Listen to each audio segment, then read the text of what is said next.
Прийшли окупанти до нас в Україну, форма новенька, воєнні машини та трохи поплавився їх інвентар. Байрактар, Байрактар. Російські танкісти сховались з кущі, щоб лаптем посьорбати довбані щі, та трохи у чах перегрівся навар. Байрактар, Байрактар. Приперли зі сходу до нас барани для восстановлення великої страни. Найкращий пастух баранячий хотар. Байрактар, Байрактар. Хто буде всяке озброєння різне, потужні ракети, машини залізні, у нас на всі доводи є коментар. Байрактар, Байрактар. Вони захопити хотіли нас зразу, а ми зачаїли на орків образу з російських бандитів. Робить примар. Байрактар, Байрактар. Російська поліція справи заводить, там вбивцю рашистів ніяк не знаходить. Хто винен, що в нашому полі глухар? Байрактар, Байрактар. Веде пропаганду кремлівський урод, слова пропаганди ковтає народ. Тепер нове слово знає цар. Байрактар. Байрактар. Байрактар. Байрактар. Байрактар.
Hello everyone, I'm the Enforcer, and I'm accompanied by Enforcer Matt.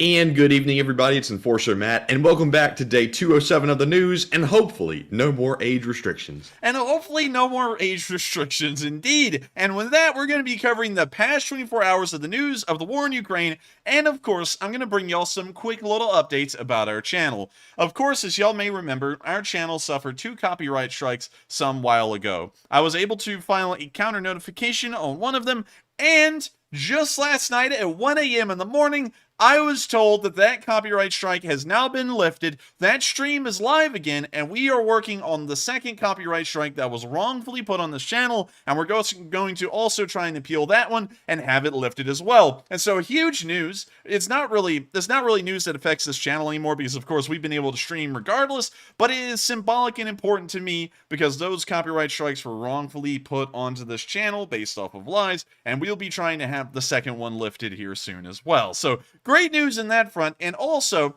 real quick to address what happened last night, we did get an age restriction. I did not see exactly what we got the age restriction for, but we did. So, of course, Super Chats were cut off. It was no longer promoted to anyone on YouTube. And so everyone who was here when the, I guess you could say the age restriction was put in place, were pretty much the only people left on the stream altogether. So that was a kind of weird stream. I hope y'all enjoyed it nonetheless, but I do have to admit it kind of did throw me off last night because one thing that I don't think a lot of people know, because you don't see what goes on behind the scenes here, is that there is a lot of work and effort that's put into this before the stream, especially on my end, trying to prepare this, make sure that the news can be covered, and I have to try and keep this all kind of tacked together in my head. There's no script, it's all ad lib, and so if anything happens that extremely stresses me out or freaks me out, like getting an email with the word strike in it, or age restricted, or anything like that, that can throw me off for the rest of the night. So, sorry about that to everyone who was here last night, but that's not going to happen again, because we've gotten huge news tonight that there has been fighting in the streets of KHERSON in between the Russians and partisans. Partisans in the middle of KHERSON. Over these past few weeks, we have seen the partisans start to become a force to be reckoned with. They're no longer just putting out pamphlets and posters. They're now killing Russian collaborators and government officials that are controlling the Ukrainian occupied areas. And now they're starting to get in open firefights with the Russian police. They did this in Berdyansk some while ago. And now in KHERSON, it appears that we saw the largest event, as it was such a horrendous gunfight that the Russians appear to have pulled military equipment and military units from the front lines to try and put down this partisan uprising. And so here's the video from a little distance down the street showing the Russians slugging it out with the partisans. Actually, sorry, this is not that film. This one is a camera looking into the pitch black of night and listening to the gunfire in the distance. And so here's that video. You can hear the sporadic gunfire.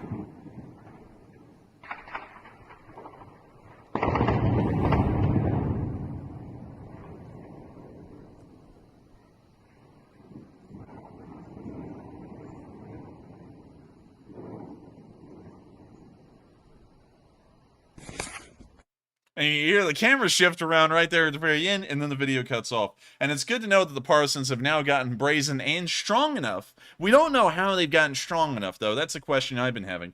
Did they have a couple of weapons when the Russians rolled through their area, and then they started to take out Russian units and take their weapons and equipment, and that's how they armed themselves and started to become a reasonable force to be reckoned with on a smaller scale like we're seeing now? Or were these weapons somehow smuggled through the front lines and to them by the Ukrainian government? We're not entirely sure, but it appears to be causing some massive strain onto the Russians. As we can see here, they even rolled out BRDM-2s, which are armored scout cars, to fire down the street towards the partisans, because apparently they're so scary, at least in terms of their size, that the Russians are not just competent bringing in a normal police squad, a heavily armed police squad, to try and deal with them. And so here's the video of that.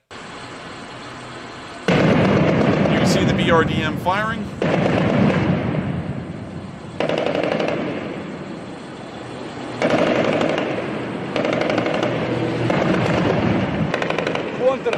And I like how this Russian reporter guy is just going to stand at the end of the street while there's an active firefight going on. Yeah, just seriously. Be like, there's a firefight down there, Vadim. Тактическая операция в самом разгаре, прямо в самом центре Херсона. We can also see what appears to be a Tiger armored car driving down there, and that's the end of the video. And we have a second one. Well, actually, a second video about that same perspective. And so with that, here's this one as well. And then we're going to talk about what we're kind of seeing here. This one also was a lot closer to the armored cars than the news reporter was. So here is probably the best video of the Russian side of this engagement with the partisans.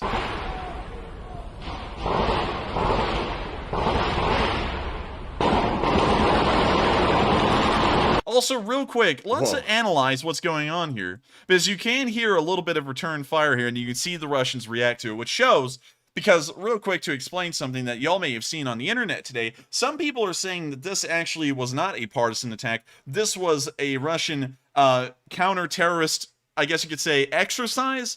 But the problem with that is, why in the world would they have a counter-terrorist exercise where you can clearly see that the BRDMs are using live ammo and firing into buildings with it? That's not what an exercise entails. Well, then again, the Russians shoot at their own recruits' heads with live ammo, so I don't know. Maybe that is, but you usually don't do that, and so that does tell us that these are partisans they are engaging.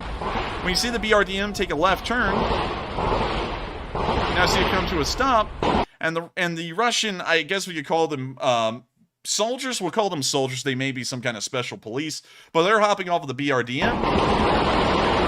And now we can see as the fire is picking up, they just abandoned trying to get anything out of it. We can see that they were trying to open up the side door to the BRDM for a second, but the fire got so heavy they all just started running across the street.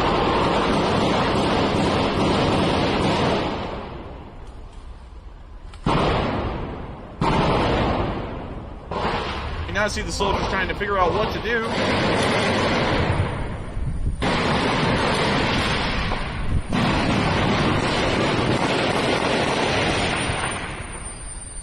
Firefight still continues on. You can see the occasional flash of what may be a tracer. Wait, let me check that again. Yeah, you can. You can. All right, I was just making sure. You see those little quick streaks across the camera? Those are tracers, or some kind of round, bouncing off of something in the direction of the Russians. So you can tell that this is clearly not the Russians trying to conduct some kind of exercise where it's just them doing this. There are partisans down there somewhere in the town. You can also see some kind of little flare pop down from one of the lampposts.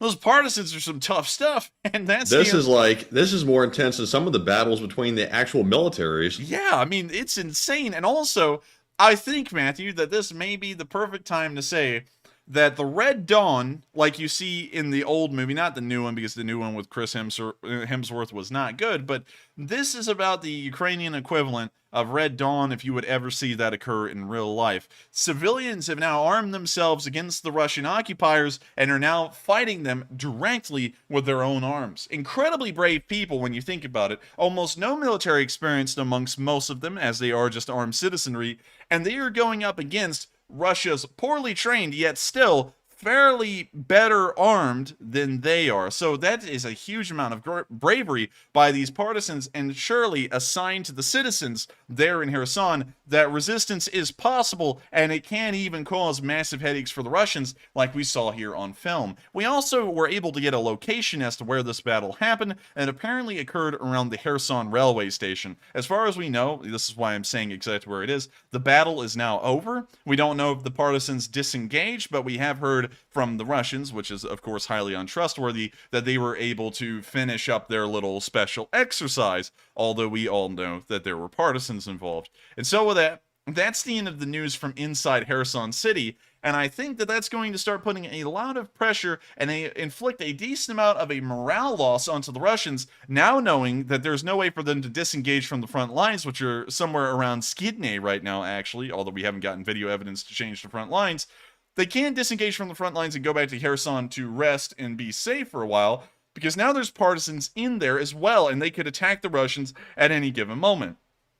And so with that, we're now going to be moving onto the front line itself into the area of Oleksandrivka, where we saw some real ghetto stuff being pulled from the Russians. Now, everyone remembers the bomb on a string from the other day, but have you ever seen a bomb on a string with a wooden like clothespin on it? Like, this is next No level. way. Yeah, this is just next level, like, terrible bullcrap right here. So with that, here's the video. Also, real quick, just to explain what's about to happen. The bomb on a string, the ghetto bomb, is about to be dropped onto this Ukrainian truck. It will explode beside it, and I'm assuming that it took out the truck, considering it's so softly armored. A grenade could do that. But there were no soldiers nearby, and this is just a joke. They're like doubling down on the cheapness here, Matthew. There's now a plastic solo cup and a wooden clothespin on it. Like, this is just maximum level poorness right here. From supposedly the second best military in the world. The cup now falls through the trees right by the truck and then explodes right under the tire, and we can see what appears to be a small fire begin under that wheel well, letting us know that that Ukrainian truck was knocked out. Fortunately, no one was injured that we could see in the film, and we got to get a really good look at how bad off the Russians really are. They don't even have the ability anymore to rig the ghetto bombs decently. Now they're having to add in wooden clothespins to try and make them at least usable. So with that, that's the end of that video, and a great look at the actual state of Russian armed forces in the area and what they're having to do to try and get by. And remember, second best military in the world right there, at least according to what everyone said before the war. And now we're going to be moving to the area of Tamnia Balka. We don't know if this marker is exactly accurate or not, but we did see the Ukrainians dropping some bombs onto the Russians with this neat little drone, apparently called the Punisher, which is a pretty accurate name for what it's about to do. You can now see it launched from its little catapult, and now we're seeing the footage of it flying around. We can now see it dropping bombs like it's some kind of bomber in World War II as it continues to fly forward. And we can also see a Russian trench right there. We can see that the bomb exploded somewhere near a house.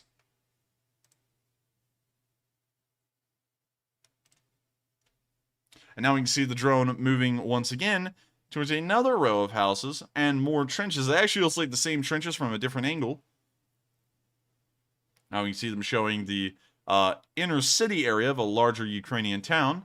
And we can see what appears to be some kind of a concrete pad, and I'm assuming that this may be some kind of a logistics depot. We now see the bomb explode right there in the center, probably wreaking havoc on the Russian forces that are there. Real quick, now we can get some confirmed information from this one, because we all know what 300 and 200 means. That means that two guys ended up needing some crutches, and one guy ended up taking a nap in this specific clip. Now see it dropping another bomb. This one's in the same location on the same tarmac.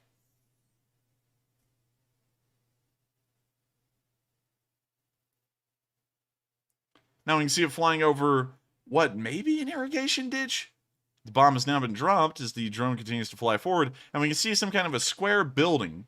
It has a courtyard in the center, and the bomb looks to have exploded in the center of that courtyard, which is a pretty impressive shot. We can now see the Punisher drone coming back down and landing right in front of the operators. Honestly, Matthew, that is insane. That looks a lot like an RC plane, like they just got done flying one around for fun and landed in the field. Yeah, let's see that one more time. Here it comes, flies right by him, and then it lands. A pretty good landing, too, I gotta admit. Yeah, it was really smooth for the grass they landed in, because honestly, I could easily see that thing hitting a little rough patch of grass and just flipping upside down. But that's hilarious to watch these two guys. It's literally like they're at a little RC park, and they just got done flying around the drone for fun and then landed it. And, of course, there's a little bit extra to it. They did just go and wipe out some Russian forces with this little thing just a little while earlier. And so with that, we're now going to be moving out of the KHERSON area, but we are starting to see something very interesting developing here. Of course, as the title to this night stream suggests, there are fights going on in KHERSON at this very moment in between partisans and the Russian military, which shows us that there is a lot of internal pressure in the Russian-occupied areas against the Russians, which may lead to further issues. Now, a logistical unit probably cannot enter the city without some kind of clear escort, because there is the risk that they could be attacked by partisans and all the supplies could be captured or destroyed by them, which will then only strengthen the partisans or weaken the frontline units. So this is starting to look pretty concerning, and I have high hopes for these partisans in the future. Godspeed to all of them, as they're doing an impressive thing, and they're incredibly brave. I would actually have to say the partisans have to be braver than the actual frontline soldiers, because these partisans are taking a risk. They don't get any kind of protections as under the Geneva Convention or any kind of rules of war. If they are caught firing at Russian soldiers, there is nothing to stop the Russians from shooting these people on sight. And with them knowing that and taking the risk, and they would rather die a Ukrainian than live a Russian slave, that tells you a lot about how much their resolve is and how much their desire is to retain their Ukrainian independence. And I have to say, when you really think about it that way, what they're doing is definitely a heroic struggle against a literal Goliath in a David versus Goliath situation.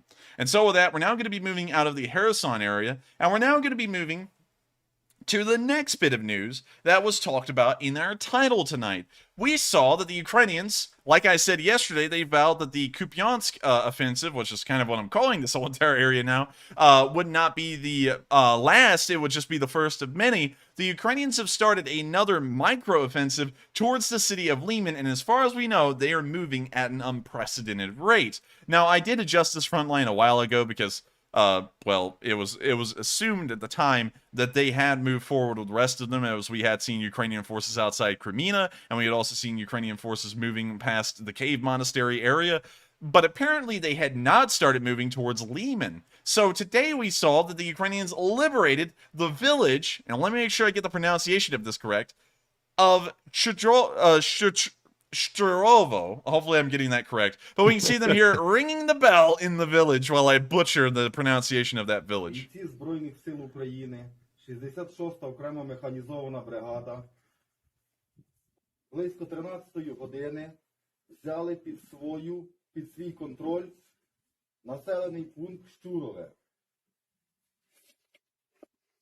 Слава Україні!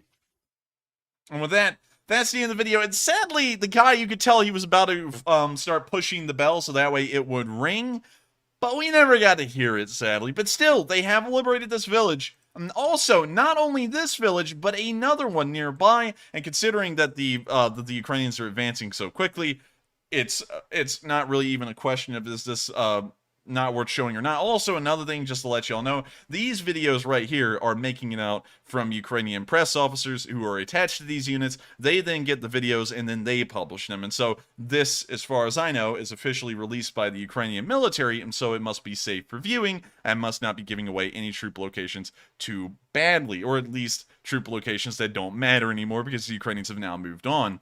With that, we can see that the Ukrainians are on their way once again to Lyman from the eastern side as they've captured the village of Dubrova today. Прапор над населеним пунктом Донецької області. Діброва переходить під контроль. I mean, you see the Ukrainian flag flying from the tower in Dubrova? Національна Yes, sir. Yes, sir. звільняє наші території крок за кроком, село за селом. Перемога буде за нами. Слава Україні! And I gotta agree, Slava Ukraini, as the Ukrainian army once again is moving practically unopposed through the areas towards Lyman, and as far as we know right now, they may have taken it. We're not entirely sure, the information is still coming out, but they may be on another blistering speed offensive, and we're watching the beginning of the next one right now, which is honestly crazy to think. But with that, we're now going to be moving on into our next bit of news from the area of Dubrova, where we can see a Ukrainian soldier showing off how to blow up a Russian tank around some kids. He was like, hey kids, you want to learn how to blow up a tank? And so that's what they did. So with that, here's the video. See some soldiers in the background. You can also hear an American volunteer yelling fire, which is pretty interesting. And also, I hate that you can't really see it all too well, but there are actually civilians in this group watching this this American volunteer blow up this tank with a javelin. So they literally were like, "Hey, y'all, we're rolling back through and liberating your town. By the way, you want to watch us destroy a Russian tank?" And they were like, "Yeah," and they're like, "Follow us then." And they went and just blew one up. The missile's now on its way, and boom shakalaka, another Russian tank knocked out. Also, listen to the cheer. Like a show. Yeah, it was like a show. It was like Saturday Night Live it ended or something like that. But with that, that's the end of the video, and it's great to see that the Ukrainians are starting to get some good family entertainment time with the Ukrainians that have been in these villages, and showing them that it is fun to blow up Russian tanks, because, of course, each one that is destroyed is another step closer to Ukrainian liberation in these areas. With that, we're now moving on to our final clip from this little mini offensive that is, well, actually we have 2 left. Sorry about that. We can see more abandoned Russian equipment has been left behind as the Ukrainians have begun to advance in this area, once again showing that the Russians may be going into a total rout here. So with that, here's the video. Ой-ой-ой. Ой-ой-ой. Whole bunch of AKs. And I gotta say, Matthew, if these things were in the United States, I think these things would be sold for like $150 or maybe just a Happy Meal, yeah. because they are so poor quality. For sure. They would definitely be going for very cheap. Yeah, I mean, like just real quick, everyone, look at this. You got some wood stock ones. The wood looks like it may be in the process of kind of like swelling from moisture. Some of the plastic grips look like they've been chewed up by a dog. I mean, like, all of these look terrible. And God, look at the RPGs. Man, they look like they've been through at least 3 wars already. Yeah, it looks like these things have been through the Hungarian uprising. They've been through the war in Afghanistan. They went through the Chechen wars, and now they finally made it to Ukraine. That's how old these things look. Everything here looks just dogged. Ой-ой-ой просто. And also, what is this abomination against everything? What kind of machine gun has a scope that big and that high up off the barrel? Like, how in the world? Like, the guy must be looking through that scope and having to aim this rifle into the air with how high that scope is up off of it. And also another thing, how does he look through the scope and also shoulder the machine gun at the same time? That is the most jank setup I've ever seen on anything. It is, isn't it? This is if y'all have ever seen any of those YouTube videos where they talked about like cursed weapons or something like that, where someone modified a gun and it just turned out like Rosemary's Baby. All of these look like cursed RPGs, cursed AKs, cursed machine guns. Everything here looks awful. And remember, this is a Russian supply store. This is what they use for their normal soldiers that were in this area of the front line. And look how poor condition it's all in. Ой-ой-ой просто.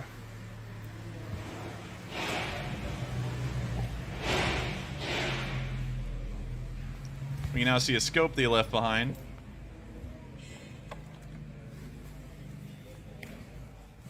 And now he's going to show us that god-awful machine gun. And that's the end of the video, and I'm happy I'm not a Russian, because if I had these kinds of weapons, I can see why they just get mowed down, because there's absolutely no way that you can sit there and say that these guns are good. They all look terrible. They all look like they're in poor condition. I would assume that most of them, if given the chance, probably would jam within the first few shots, because they just look so worn out, every single one of them. And also, everything has dirt inside of it. You know, like how you have like dirt in your fingernails, Matthew, and it has like that dirty appearance? Yes. Like all the joints and everything on these guns, I guess you could say the seams, look how much dirt and gunk is caked up into them. Yeah, it's definitely been used a lot. Used a little too much. Oh, wait! Look at that receiver. Oh my god. That thing looks like some guy in the Khyber Pass made it with a blacksmith's hammer at a forge or something. I could see somebody listing this on like a gun website. Barely used, barely touched, hand polished daily. A brand new, never used, Soviet surplus KPS 17 machine gun. I'm selling it for $5,000. No lowballing. I know what I got. That's what someone would say if they were selling to some gun broker.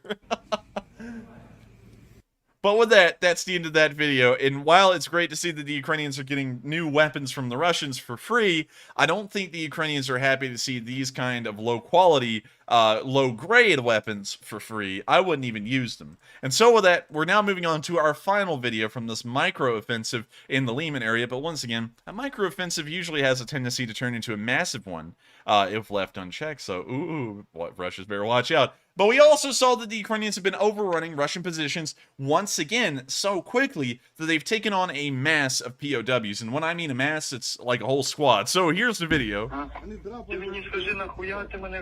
See the Russian soldiers sitting on the ground?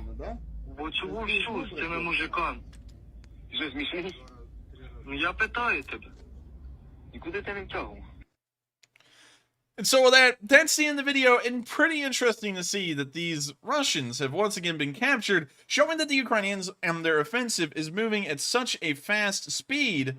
1 second. Oh, there we go. I was just checking something real quick.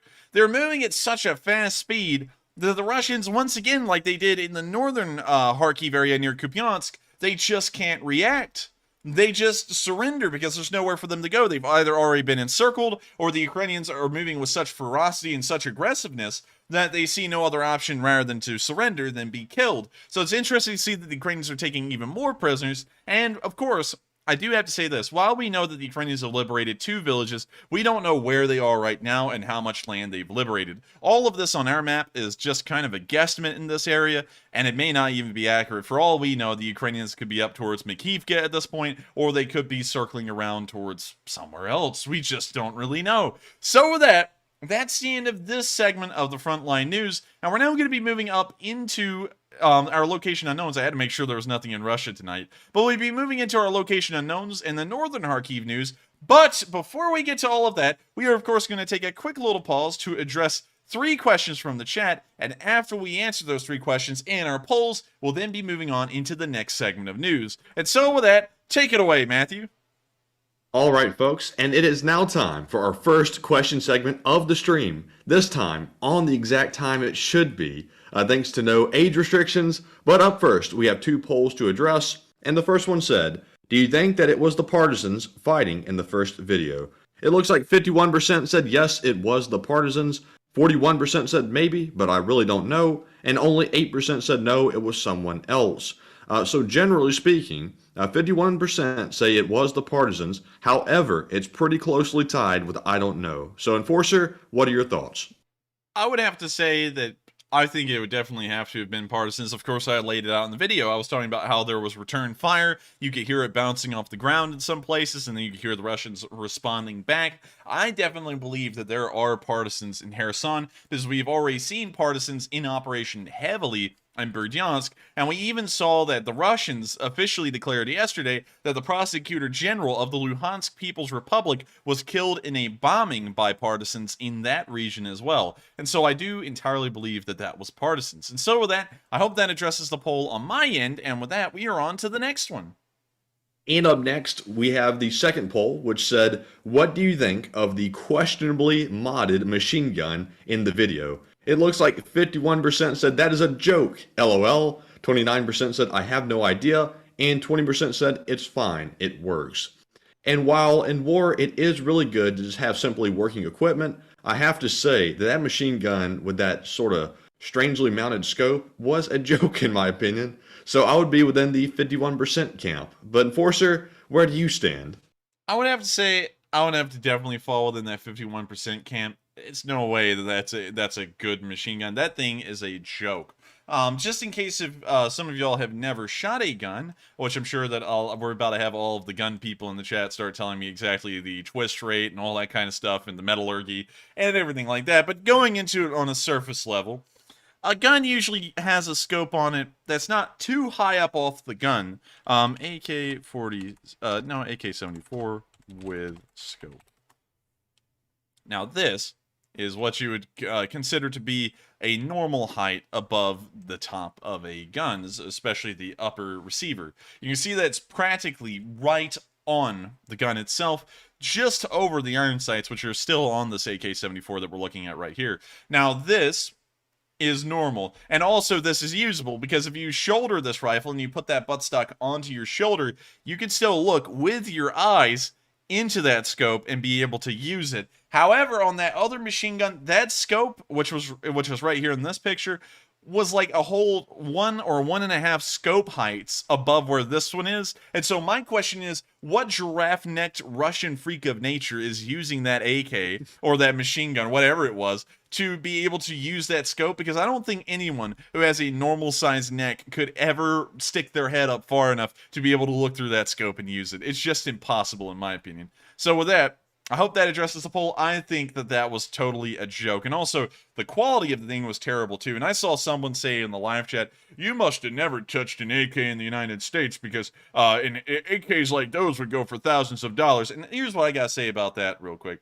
If you're in America and there's an AK that comes from Romania and they look like those in the video, and you spend $3,000 on one, I hate to say it, but you've been had. That thing is probably going to break after 3 shots. I know that someone's about to say the AK can run through mud. It cannot. But that thing will break within 3 shots, and I would never throw down thousands of dollars onto an AK that looked as bad as those. You will catch me dead or being held hostage before I ever did anything like that. So with that, I hope that addresses this fairly well. And what in God's earth is this? I have no idea. That is an AK that's been modded into oblivion. Good lord. That doesn't even look That's like definitely an AK. strange. Yeah, that doesn't even That look stock is like I guess one of those precision stocks or something. Honestly, it kind of looks like a Magpul stock. Yeah, I'm not really sure what it looks like, to be totally honest. Yeah, honestly, I don't know. That's kind of crazy looking. But anyways, with that, we're now going to be moving on from that poll, and we're now going to be moving on into our questions, and we're going to answer 3 questions from the chat. And so with that, what do we got, Matthew? All right, folks, and first up from our super chats, we have a very generous $100 donation from TelMed, a longtime channel viewer and supporter, and he says, "This is to make up for last night. Keep up the good work." And thank you so much for the support, Telmed. We will try and keep up the good work the best we can. And of course, last night was pretty rough to get through. The whole entire age restriction thing threw us off pretty well, and also stopped people from even being told that the stream was running, which was kind of lame to us in every regard. And so I thank you so much for the massive support in helping our channel to keep on running. Without y'all's support, it wouldn't be possible. And so with that, we are on to the next one. And Matthew, I just noticed this. I was looking through the live chat. I noticed that now I was talking about the AK and saying it's not really that great. Now all the AK fanboys like the A10s are coming out like, you know nothing about AKs. Let me ask you. And go ahead, Enforcer. Oh, no, you can go ahead. You can go ahead. Okay, I didn't mean to interrupt you there, but anyways, I was about to say I'm actually putting a poll up on that right now because I saw the controversy get started, and I'm going to put a poll up, probably 1 or 2 about the AKs, because I have a feeling we're about to jump onto another A10 issue. Also, real quick, I would like to say this to y'all. If the AK-74 was so good, then how come the Ukrainians are slowly phasing out their AK-74s, as far as we can see on video, into M4s that are being provided by other nations like the United States? If you can answer that for me, without saying it's because the M4 is a worse rifle and therefore that's why they're taking it in over the AK, let me know. Because obviously the AK-74 is not the best out there. And someone's about to say, well, it's not the best, but it's cheap. It can be mass produced. But cheap doesn't mean anything. If you're buying a gun for $50 and it breaks down and after firing 2 magazines or catches on fire or something, that by no means is a rifle you would want to use. And so with that, we are now moving on to the next question. And thank you so much once again, Telmed. All right. And next up, we have a super chat from Enforcer for President, who puts in a $50 donation and left us a super sticker. I believe it was not a corgi, but it was some YouTube creature that goes on a super chat. But thank you very much for the support. And Enforcer, would you like to add anything to that? Yes, I would. Thank you so much for the support, Enforcer for President. We actually did see that super sticker when it popped up, and I said to Matthew, oh, look, it's Cheems. Because it was the Shiba Inu dog, which is Cheems, which is, I guess you could say, like the mascot of NAFO and the Super Bonker 9000. And so I thank you so much for the support, Enforcer for President. You, of course, have been helping out this channel a massive deal and helping us to keep this thing running for a long while and will help us to keep it going into the future. And so with that, we are on to the final question of this segment, and then we'll be moving on into the next bit of news. And the final one of this segment goes to Tangen, formerly known as Tangen Bragiri, who puts in a $50 donation and says, Yeehaw! Yeehaw! And thank you so much once again for the support. It helps us out a lot. I've said that about 3 times in this question segment. But of course, Tangen, you know more than anyone else that your support is helping this channel to stay alive. And so I got to thank you so much once again for helping us out in such a big way and helping these streams to keep on going day after day for week after week and month after month of this war. And hopefully we'll be able to keep going until this war ends. I made a promise to y'all that we will do that, and as long as it's possible, we will make sure to cover this war every single day except for Mondays until the war ends. But if the war ends on a Monday, you guarantee we will be here. So with that, we are now moving out of this question segment and on into the next one in our location unknowns. Here we can see in our first clip a Ukrainian unit during a mission. We weren't really told a lot about what this mission's actual objectives were or where it happened. We were just told that this is part of the Zabiak group that filmed this video. Of course, I'm going to have to mute it because it does have music in it, but here's the video.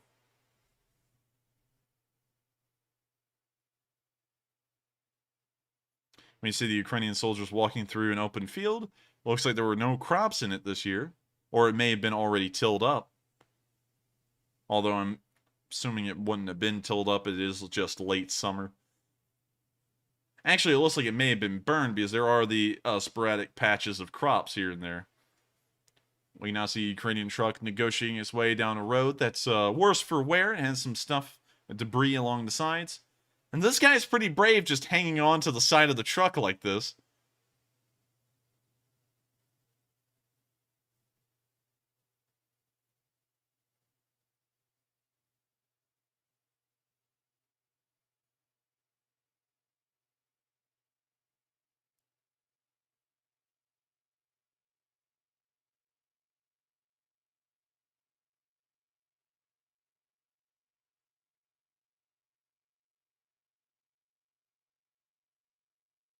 We now see them firing a machine gun from inside this house.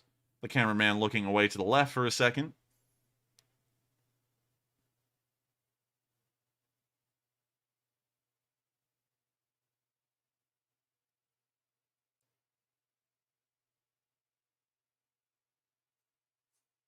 We can now see them looking through a destroyed house and also grabbing some stuff off of the top of this cabinet. And we can also see some Skittles there.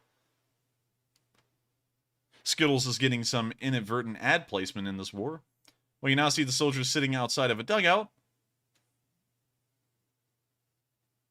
Now see them standing in a trench. See one of his friends further down to the left. We now see that they moved on and into a field somewhere in the open for the most part, but there is a small berm in front of them to the left. We can also see what appears to be a vehicle on the right side of the screen moving towards them, and I'm assuming that that's a Ukrainian tank moving down a road. Or that may have been a Russian tank. I think that was actually a Russian tank that was moving right in front of them right then. We now see the tank again in another clip.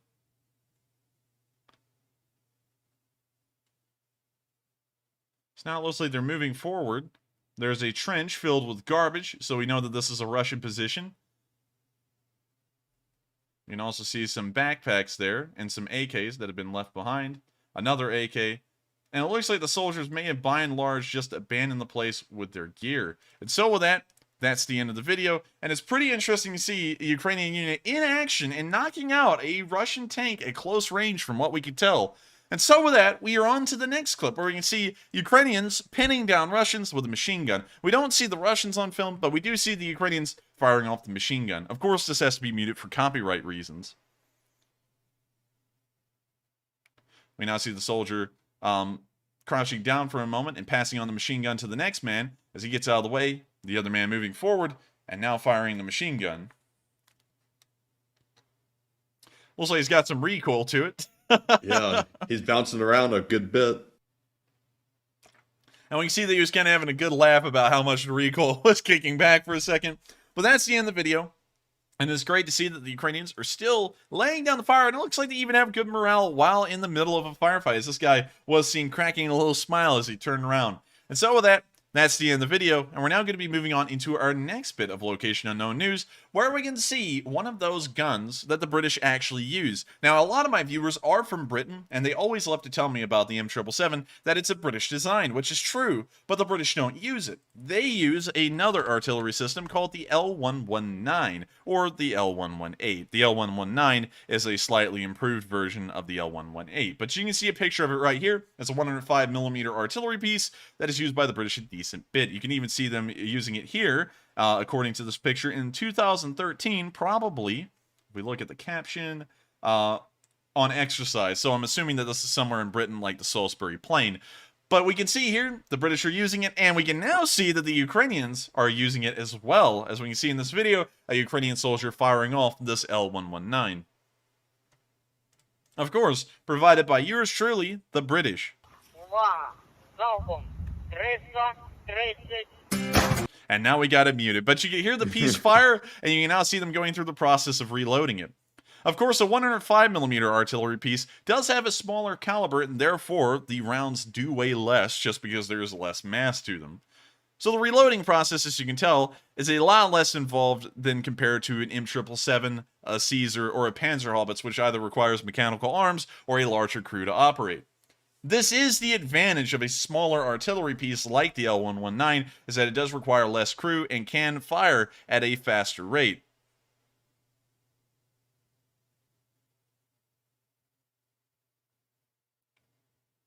We can now see all of the spent casings right alongside the gun, and the one that was just fired is still smoking a little bit. We can now see the L119 in the rear of this picture. Also, this looks like a Tinder profile cover picture right here. Yes, look at the faces, guys, making out like it's smug. That's the face you make when you know you've already won the war and you're just doing this for fun now. That's the face you make. But with that, that's the end of the video, and it's wonderful to see that the British L119 howitzers have been provided and are being used by Ukrainians on the front lines as of right now, as of today. And so with that, we are now on into the next clip where we can see the Ukrainian soldiers at work again. This time on a boat. Now, of course, this one does have copyrighted music, but the very beginning does not. And so we'll be able to play the audio until the music kicks in. So they're in Louisiana. Yeah. And there's the music. But we can see a mortar round fly in and hit the bank of this river right in front of them. And the boat is continuing to move forward. It looks like some kind of a rib. Now that happens in Louisiana too. Those explosive alligators get nasty. Yeah, those explosive alligators. Usually our brave men in the bayou actually have to tackle them so that way you can make gator wraps and gator on a stick and all other kinds of fancy things that you'll get at either a, I guess you could say, a Cajun restaurant or a fair. Usually there's a lot of gator food at state fairs. But we can now see that the Ukrainian soldiers have disembarked the boat and have moved into a village.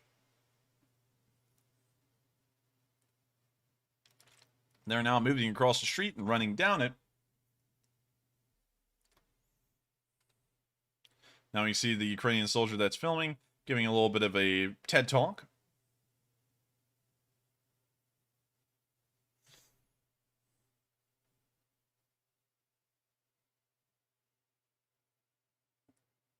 You now see them moving forward. We can see a machine gunner up ahead. And now we can see some dogs. And we can see something to the right that cannot be shown on YouTube. So with that, that's the end of the video. And it's great to see that the Ukrainians are still using their ingenuity. Who would have ever thought that they would start using boats, small ribs, to travel down rivers at speed, get to a village, and launch a surprise attack on the Russians, and then scoot off again. It's something interesting to see, something I didn't think that the Ukrainians would do in this war often, but as the war is going on, we've seen a decent amount of video evidence showing that this is one of the normal tactics that Ukrainian units pull, and it doesn't even look like they're special forces sometimes. Sometimes it just appears to be normal infantry units pulling the stuff off. And so with that, we are on to the next clip where we can see one of those beautiful Panzerhaubitze 2000s on the move in a field in Ukraine. Also, there's music, so I can't play that. But you can see some Ukrainians in the distance looking on in awe as the Panzerhaubitze 2000 rockets down this country road on towards the Russian forces. With that, that's the end of that video, and it's great to see that this Panzerhaubitze, as large as it is, can move so quickly. Now, another thing about this, Matthew, is that I wonder if this Panzerhaubitze turret was made into an apartment room in New York City, how much would the rent be on that thing? Because it's got to be like 800 square feet inside that turret. Is it really a lot of space inside that? I mean, well, it's not that much, but it is a lot. I'll try and show you the interior of the turret if I can find a picture of it. But you can actually stand inside of this thing right here. You can see they're just standing in it. Wow. Yeah, I had no idea it was like that. Yeah, I mean, like, this thing's just spacious. It's luxurious, especially for artillery crews, because usually in M109s, it looks a lot more cramped. If I can show you an M109 interior. Right here. You can see that they are still able to stand, but they're standing right up on the breach, and there's really no room for anyone to walk around inside of it or anything like that. And also, it looks like this one is called an M109 A6 Paladin. Did we just get a picture? Wow. Hang on. Hey, that's the exact same picture that they're saying. Yeah, I was about to say. Panzerhaubitze 2000. Let's do a little bit more research here real quick. We have seen the interior of a Panzerhaubitze 2000 before, and that looks a lot like it. I would like to pull up the video again, but unfortunately that is a video from weeks ago. So here, this one is certainly the inside of a Panzerhaubitze, at least the right side of the turret, because you can see that curvature at the top. But man, I'm trying to find a better picture that will just show you the whole inside like an apartment. Although they probably don't have one like that. Let's see. Jeez, I can't find it. Can't find it easily, at least. So unfortunately, I don't think I'll be able to show you a great picture of its interior, but I promise you, trust me, bro, it's very spacious. That's not it either. Man, I can't find it. I'm sorry, everyone. I would love to find this for y'all, but sadly, it looks like it's going to be too difficult to find. But it is incredibly spacious compared to some other SPGs that have been used by the Ukrainians and are still being used by other nations around the world. And it was very generous of the Germans to give these things over, considering that these are state-of-the-art SPGs, the most advanced thing that the Germans have in terms of artillery. And so with that, we are now moving on from this clip and on into our next one, where we can then see a Chinese mortar shell has been found on the field, which may start to suggest that the Chinese have secretly been supplying the Russians with arms and equipment. We can see right here, before the video even begins, you can see Chinese characters on this round, along with, of course, normal Arabic numbering systems that are used by everyone in the world. Мины с позиции российских пидорасов. И что мы видим? Что мины поставляются Китаем. И самое интересное, что вот даже давайте откроем вам патроны, блядь, где они. We now see him looking through all of the mortar rounds, and all of them have these Chinese inscriptions on them. We can even see that the packages inside of it have Chinese inscriptions on them. Now, real quick, before we let this video continue, let's pull up a Chinese 60mm mortar. And let's see if we can find a mortar shell that has those inscriptions on it. See, that is kind of close, but not quite. Let's go back real quick to that little clip in the video right here. Okay, so it's a M83 60mm Oh, wait a minute, we'll just put in mortar round. I'm sure that the Chinese only have one kind of 60mm mortar. And we can see right there. And Enforcer, I see a lot of people saying it might be Korean, according to the writing. Might be Korean? Yeah, many people are saying North Korean. North Korean. Let's pull that up real quick. North Korean 60mm mortar. 60mm inches. No, 60mm mortar round. Let's see a picture of these. It looks like the characters are actually different on this one than the other. This one here looks to be almost a direct matchup in terms of the characters. You can see the 60 right there, and you see this symbol. It looks like an X with a T below it with two little you know, and of course I don't know Chinese characters. Someone's about to tell me the exact characters these are. Unfortunately, I don't know. But you can see this exact symbol here. And when you look at a Chinese 60mm mortar round, you can see that exact same symbol right here on this one as well. You do not see that on the Korean one. It appears, well, actually, no, that's actually the same one. Huh. So we have a North Korean artillery shell right here that's 60mm, same symbol on it. We have a Chinese mortar shell right here, same symbol on it. These could be Korean, but at the same time, when the video goes on, I'll show you all this. Что интересно, говорим вам. Let me get this moving forward a little bit more. Открываю. Вышивные заряды. This right here is not Korean. This is Mandarin, and I'll show you why. Let me pull up the typesets, a Mandarin typeset. I spelled Mandarin wrong. Mandarin typeset. No, not that. Dang it. Here we go. This is well enough. You can see Chinese characters right here, and then I'll pull up Korean characters.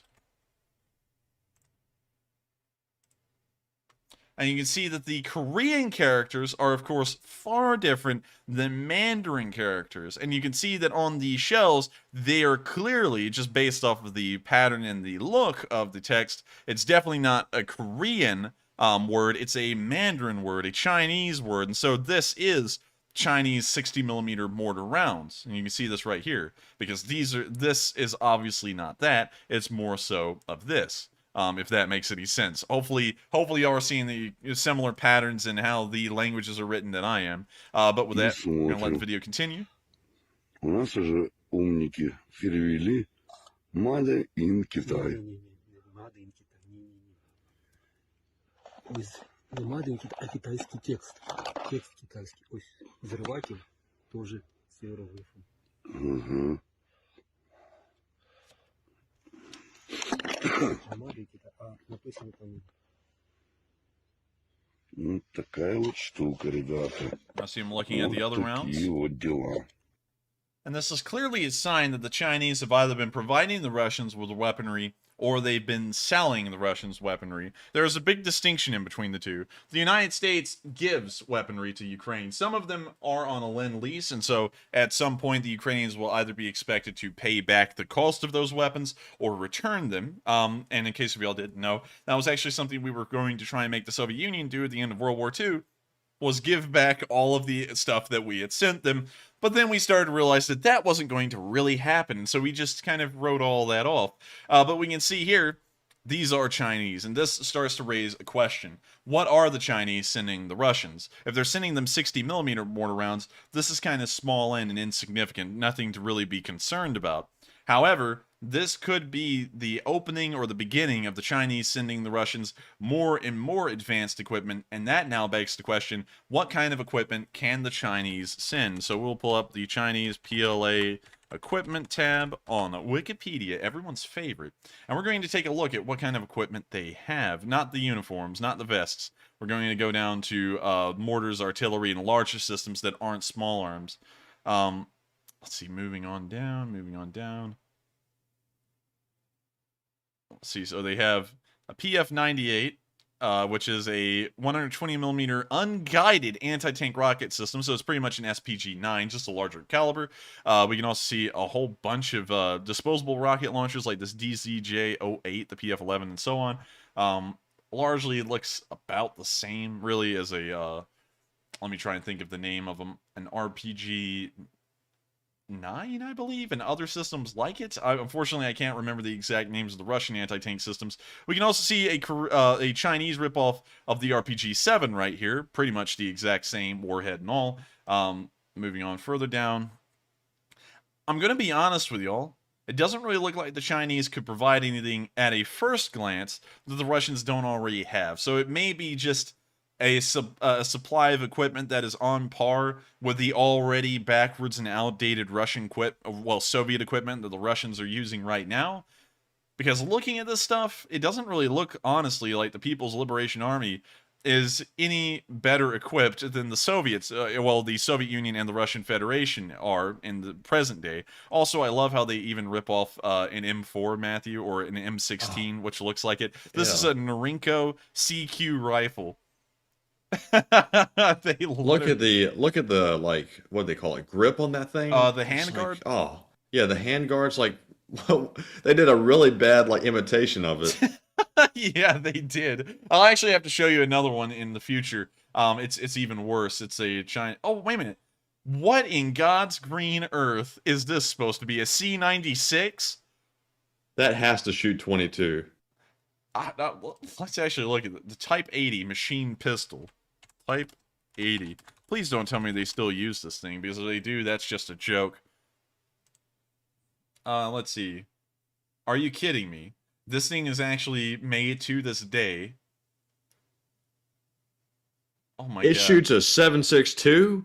A 7.62 by 25 Tokarev, which isn't really that big. Okay. It's not like a 7.62 by 39. Yeah, I was about to say, there's no way that's coming out of that gun. But let me ask y'all this, everyone in the chat. Does this not look like this to y'all? It looks like a Walther PP. And I know everyone's going to be like, huh, PP. PP. Yeah, it looks like a Walther PP. PPK. This is actually, well, this one's a Walther PP. Looks like that. Take a look at this one again. You can see the similarity there. The slide and everything looks similar, but it also looks like they took this design and then looked at a C96 broom handle and went, oh yes, the perfect combination, and literally just created this Frankenstein abomination in between the two, where it's like a Walther PP and a C96 hybrid. This thing is just ugly. It's ugly. It looks stupid, and I bet it doesn't really work all too well. It just looks like a typical kind of cheap knockoff. But with that, let's click off of that again and scroll a little bit further down. Also notice they still use SKSs, at least in terms of honor guard service they do. I don't know if they actually use those in infantry units. But tanks and equipment, nah, they're not going to be providing anything special. You can actually see that a lot of their artillery, their field howitzers, are made up of Soviet-designed D-30s and D-20s, and also M-46s, which I think we've seen the Ukrainians use a little. But these are certainly not anything that are advanced and anything to be concerned about, even if the Chinese did send over equipment. And also, looking through this tab, I hope this gives a little bit of security to everyone who is fearful of the Chinese, that they are also, much like Russia is a paper bear, China is much like a paper dragon. They appear very scary whenever they're talked about, and people tremble when and get in hushed tones whenever anyone says, the Chinese! But really, beyond some of their modern stuff, which is still in limited numbers, you can even see that their anti-air equipment, which looks like a Gepard ripoff, they only have about 120 of them. So, you know, keep that. So, take the Chinese, of course, as the Lee Spring Army loves to do, with a side of a grain of salt, because these things are not going to be doing anything scary or anything impressive anytime soon, and it's not going to be giving the Russians this new lease of life and untold abilities similar or the likes of which the West would give to Ukraine. So with that, we're now going to move on from that question. Well, not that question. We were actually out of the question segment. What in the world am I talking about? We're now going to move on from that clip in the Location Unknown news, and we're now going to move on into the casualty report. We have gotten another report of Russian losses today, and they don't look good. 54,250 soldiers killed. Another 200 today. 3 tanks destroyed, another 11 armored personnel carriers, 4 artillery systems, another aircraft, 3 drones, 21 supply trucks, and 3 cruise missiles, all lost by the Russians today. The Russians are now starting to creep their way up incredibly close to 55,000 soldiers killed in this war. And to put this into perspective, Vietnam War losses. USA. United States, over 10 years in Vietnam, would lose 58,220 soldiers. Over the course of 10 years, we lost as many soldiers as the Russians have lost in around 6.5 months. And that tells you how poorly this war is really going for them, and how this can't keep up for longer. It just can't. There are people out there who still believe the Russians are holding back, and they will eventually just push the Ukrainians back and destroy them. But the question is if they had that ability, why would they drag on this war any longer than it needs to? Why not take care of it now? Truth is, they don't have that ability, and we're watching the Russian military slowly get ground down into non-existence at this point. And so with that, and on that wonderful news, we're now going to move on to our last bit of Location Unknown news, where we can see some Russians at their camp. Let me see, although my voice still is recovering a little bit from getting hoarse a while ago, let me see if I can do the impersonation, because now is the best time.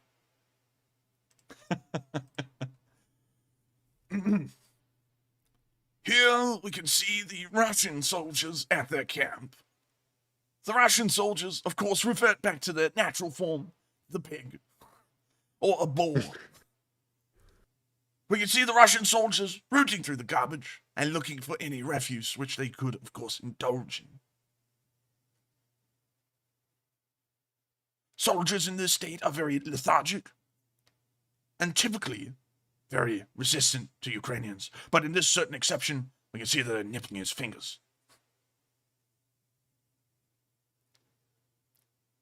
We can see the Ukrainian is being gracious to the now captured Russian prisoners and giving them some saltines, although that thing almost took off its nuts.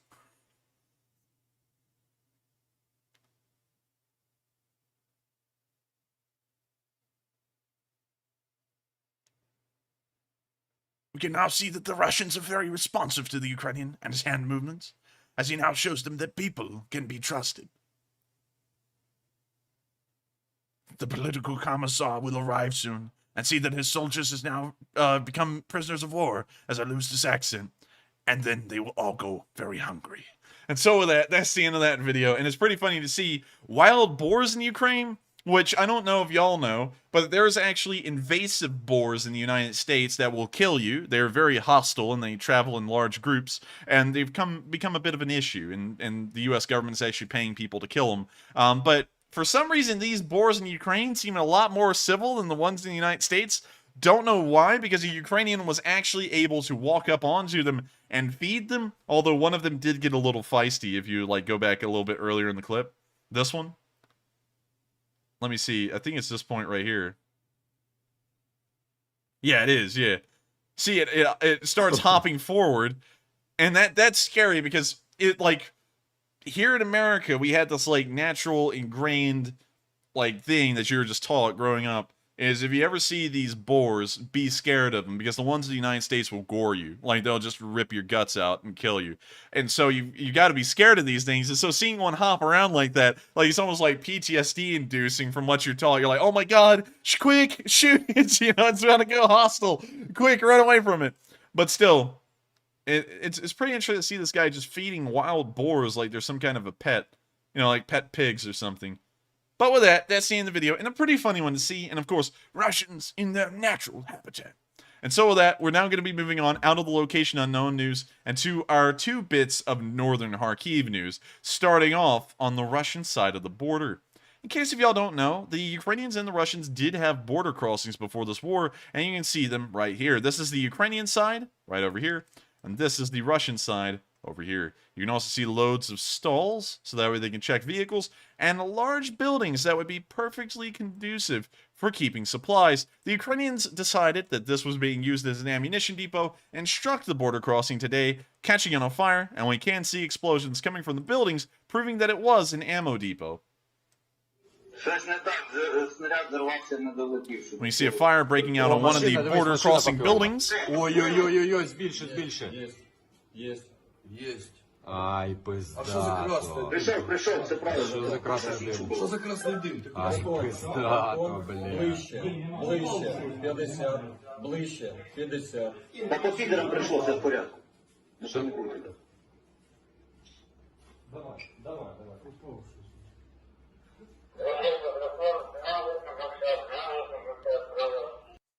And so with that, that's the end of the video, and it's great to see that the Ukrainians were striking the Russian ammo depot.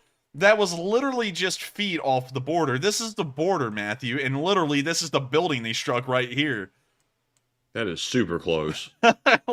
If the Russians and the Ukrainians ever got in a firefight around this border crossing, Vadim, please, we've run out of ammunition. Quick, drive the truck down to the end of the block, grab more ammo, and drive it back.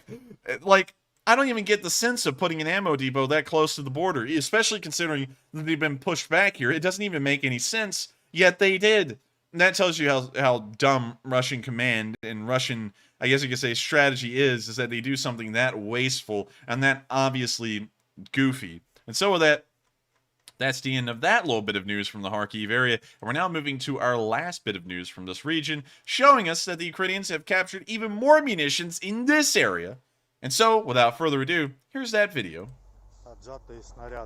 You see them showing off captured artillery rounds, ammo crates, trucks, more ammo crates, more ammo crates.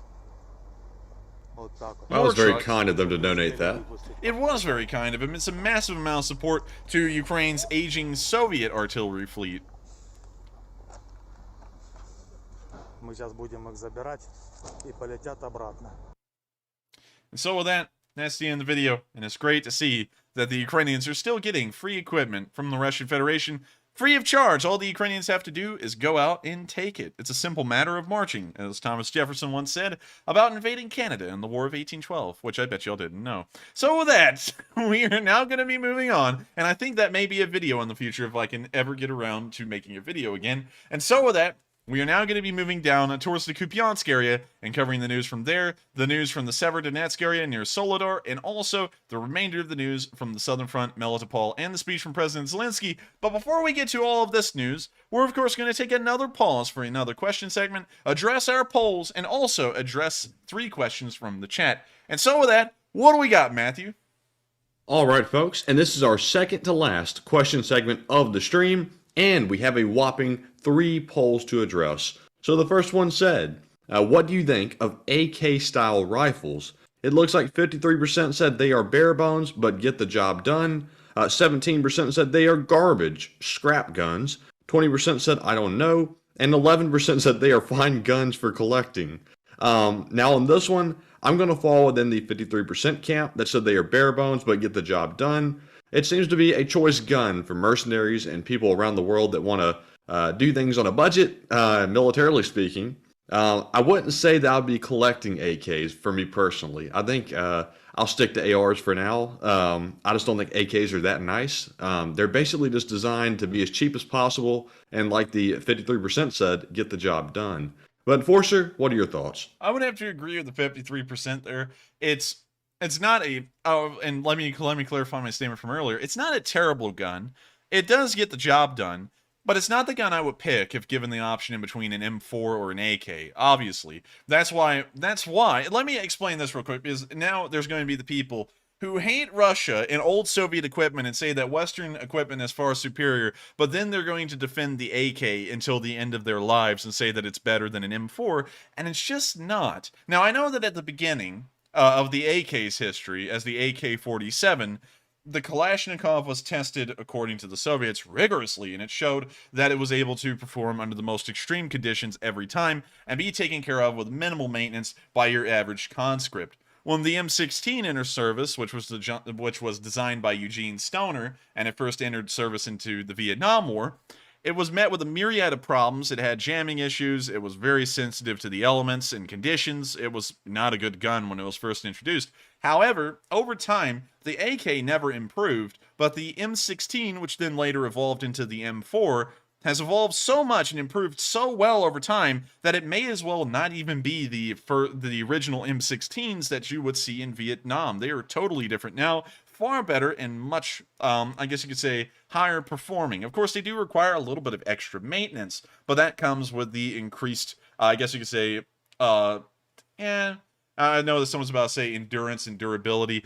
If you don't believe me, please go and look up Forgotten Weapons test of an M16, well, not an M16, an M4/AR-15 in a mud test along with an AK-47. Surprisingly enough, the M4 designed, or the AR rifle, would survive the mud test and the AK would not. That's because the AR's internal components are far better sealed from the elements than the AKs, which is usually made out, well, it's always made out of stamped metal, and there are some pretty nice little nooks and crannies where mud can actually get through and jam up the internal operating of the gun, like the gas pistons, the bolt, and so on. But moving beyond that, little side note about the AK, it does get the job done, it's cheap, and that's why it'll always be used until the end of time, until there's another, even cheaper replacement for the AK, because there's a lot of countries out there that cannot afford M4s or, afford the British equivalent, the L85, which that'll immediately start a firestorm in the chat because a lot of people don't like the L85,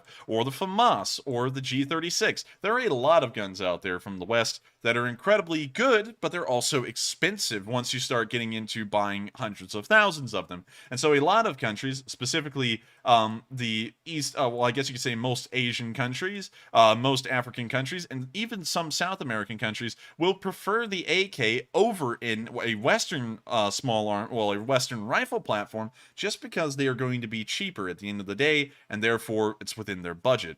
So with that, I hope that addresses that poll fairly well, and with that, we are on to the next one.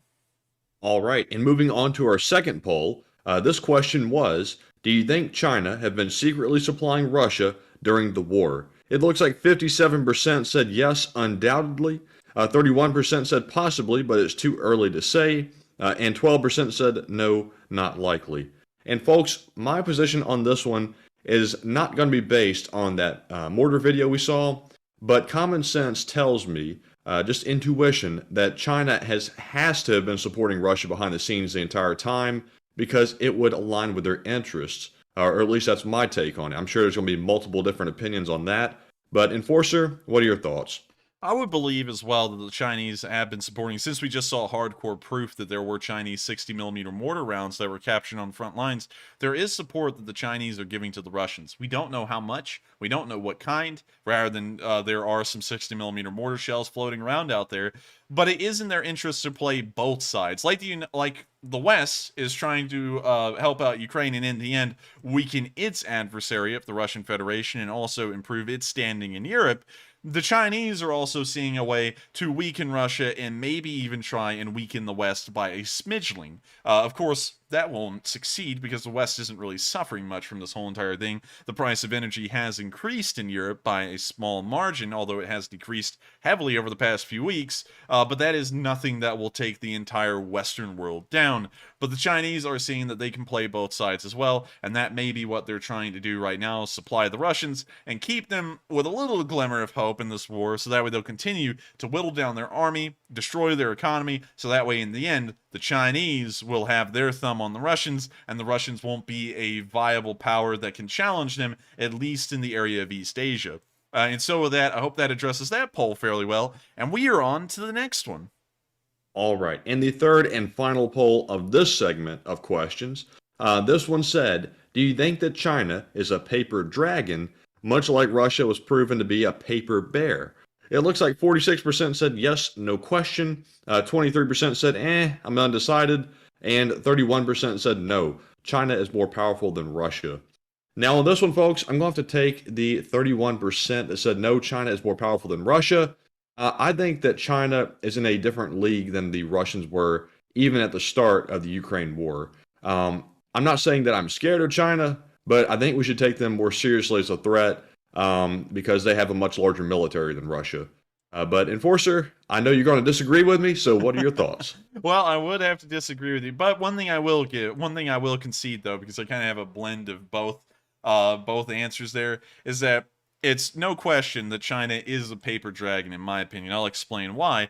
But at the same time, it is more powerful than Russia and should be taken a little bit more seriously than the Russians. The Chinese have an economy 14 times the size of Russia's, at around $14 trillion is their national GDP, while the Russians only around $1.2 trillion, and probably far lower than that now that the sanctions have taken full effect. The Chinese also have a larger military, and they also, as far as we can tell, may have a larger amount in a way of better equipment. But real quick, let's see, PLA equipment. In case of y'all don't know what the PLA stands for, that's the People's Liberation Army, which is what the Chinese army is called.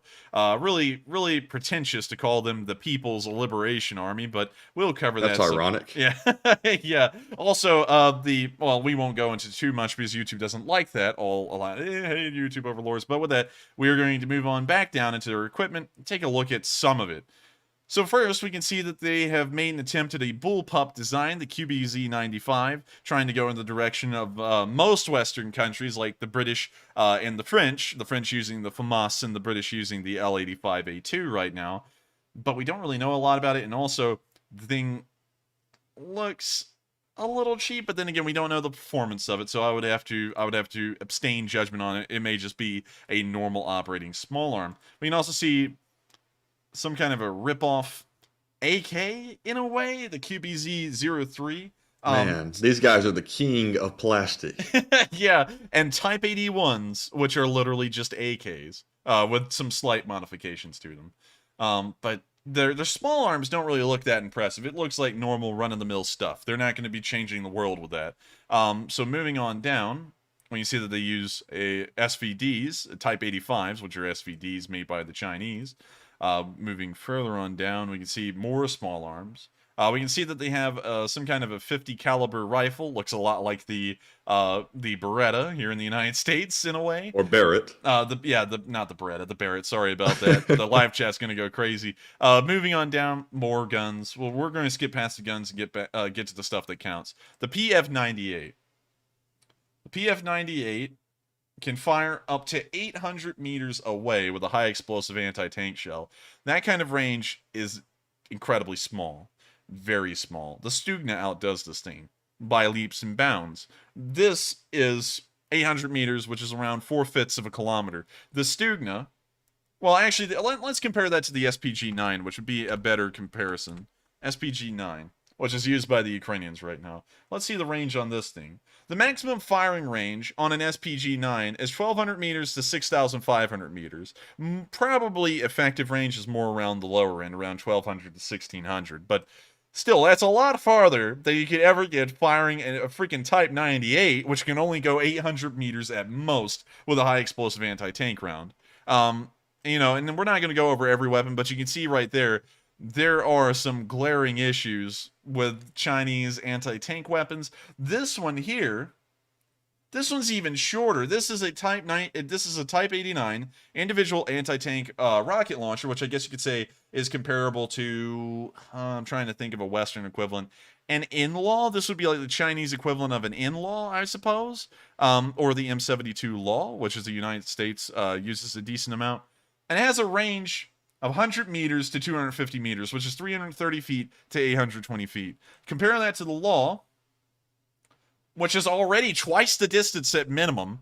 It's garbage. There's no way that you can make Chinese weapons out to be good. And most of their military is going to be using the older stuff. Always remember, the rule that you have to go with is that the Russians do have T-14 armadas, which are incredibly modern looking, but they're going to have an incredibly small amount. The most modern stuff in the military is going to be the smallest amount they have. They're not going to have a lot of it.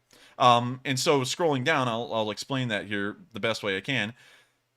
Let's take a look at their tanks, if I can find them. They don't have their tanks here? I know they gotta have their tanks. Here's their tanks. You can see that they have a 600 type, ZTZ 99As, which are their newest main battle tank. But most of their tanks, when you get down into the numbers, are made up of smaller, cheaper, less efficient tanks like the ZTZ 96A. While new, it entered service around 2016 to 2018.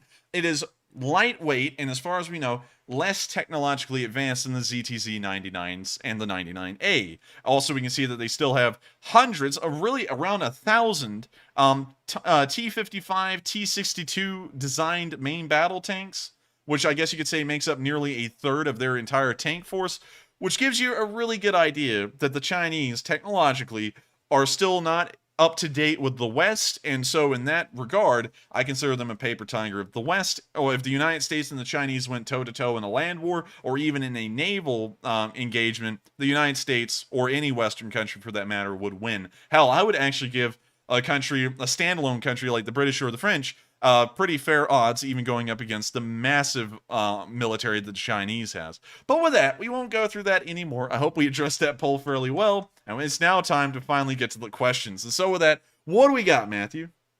All right, and moving on to our first super chat, we have a $50 donation from Rock Hall, who says, Enforcer and Enforcer Matt, the Kinzhal missile that fell in Russia seemed to be fairly intact.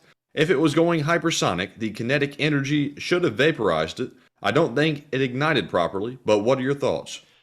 Well, I thank you so much for the massive support. And also, to address that real quick, I would have to entirely agree with you. I think it fell off the pylon and just crashed into the surface because it didn't look like it got vaporized. Of course, if it had ignited and had been launched into that field, it would have vaporized. Those things go, I think, about Mach 3 or Mach 4 on impact with the ground, which is, of course, an unholy speed, and that would have left almost nothing behind, and at least the impact crater would have been far longer because that kinetic energy from the missile itself would have traveled a lot further. So in that regards, I would have to entirely agree with you. I think that thing just accidentally got jettisoned off its pylon without being launched or activated or anything and just slammed into the ground, and around $40 million was wasted in a single sitting. And so with that, I hope that addresses the comment fairly well, and thank you so much once again for the support. It helps this channel to keep running, and without the Leaf Spring Army supporting us, it wouldn't be possible. And so with that, we are on to the next one.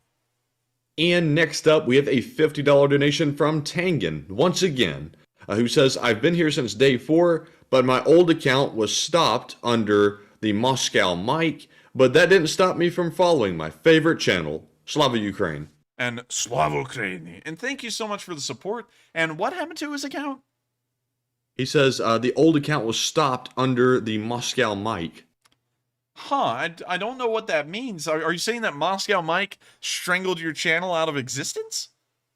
Now that would be nuts. That would be nuts. Watch out, everyone. Moscow Mike's turning into Freddy Krueger. He's going to get you in some way or another. But moving on from that, I thank you so much for enjoying this channel and, of course, giving us some support to help this thing to keep on running.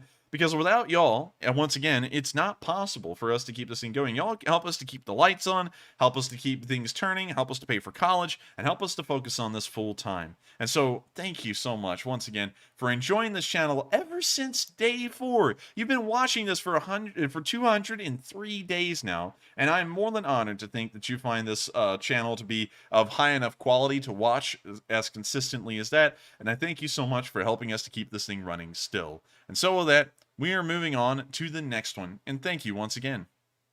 And next up, we have a $40 super chat from Praise Adonai, who says, Enforcer Matt, Kadyrov claims he could bring Putin 85,000 troops. Could you please tell us what John Wayne would tell Caddy and Putin? Give us a John Wayne, yeehaw, and Slava Ukraine. Slava Ukraini. And thank you for the support. And as far as John Wayne goes, I'm trying to think. I think he's calling my Sam Elliott impersonation a John Wayne impersonation. I think so. Yeah, if you're talking about Sam, no, I have never done a John Wayne impersonation. I kind of do one as a joke in my house, but I don't think it's really that great. And also, it takes a little bit of time for me to get in the swing of things with a voice. But I will try my best John Wayne in answering that question. I'm kind of a little nervous about that one because I don't know if it's going to go well or not, Matthew. It's like a first run. I haven't done this one in months, but I think, Pilgrim, that no, I can't even do it. I can't even do it. No, we're not even going to try. I'm sorry. He's bailing, folks. I'm bailing. He's abandoning ship. I'm bailing out on that one. I'll do you a Sam Elliott, but I can't do you a John Wayne. And someone said, well, Pilgrim. You know what? We'll try that. All right, we'll try that first. Well, Pilgrim, I think the North Koreans are a bunch of goofy people. I don't know. I can't do a John Wayne, dagnabbit. I can't. So that's my second attempt. We'll just do it. We'll do a Sam Elliott instead. Have you ever wanted to see a whole bunch of guys get obliterated by the Ukrainians in under an hour? Then that's what the North Koreans are going to do if they send 95,000 of their guys to the front line. They're all going to get blown away by Ukrainian artillery, Ukrainian infantry, and everything else with the pulling power of a Ford F-150. And so make sure to go down to your local dealership and get yourself a Ford F-150, which will help us to knock out those Ukrainians, not Ukrainians, the North Koreans. Oh. And so I'm trying to sit there and focus on the voice so hard. I'm just trying to get around to the end of it. But with that, I thank you so much for the support. I hope that addresses the comment fairly well, and I hope you enjoyed the at least the voice right there, the Sam Elliott one, fairly well. And so with that, I hope we addressed that fairly well. I hope you liked it. And with that, thank you so much once again for the support. And we're now going to be moving on out of this question segment and into our final bit of news. Was that the third question of that segment, by the way, Matthew? And yes, it was. All right. And so with that, we are now moving on into Kupiansk, where we saw today that an M777 was firing in that area towards the Russians. And so, here's the video. Also, there's music.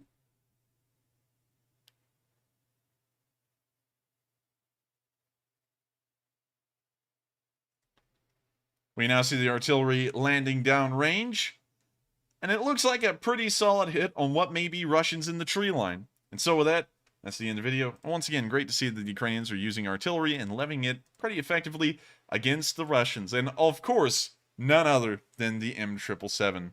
And someone said John Wayne voices against the Geneva Convention. I would agree. I didn't like it much. And so with that, we are on to the next clip where you can see some footage, kind of a compilation of footage from the Kharkiv offensive that we did not see before, but we are now seeing since the offensive has ended. We can see this Ukrainian vehicle passing others, and we now see a Ukrainian squad moving into a village, more armored cars passing by, an Mi-8 screening the Ukrainians as they advance, and just loads of convoys. Just loads of them. We now see a BMP-2 moving through the field. Ukrainian T-72B. They're now passing over a pontoon bridge. Another T-72B passing by. Ukrainian soldiers on the road, walking down towards a village. A pretty big amount of them, actually, around 20 of them. Ukrainian BTR moving down the road. Soldiers once again in the village, liberating it. I see a Ukrainian BMP-2 being brought forward.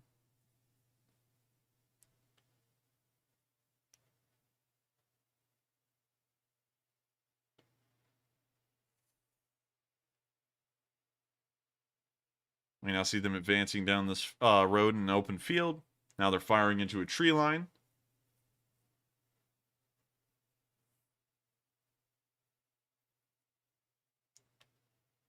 We now see them taking a Russian prisoner.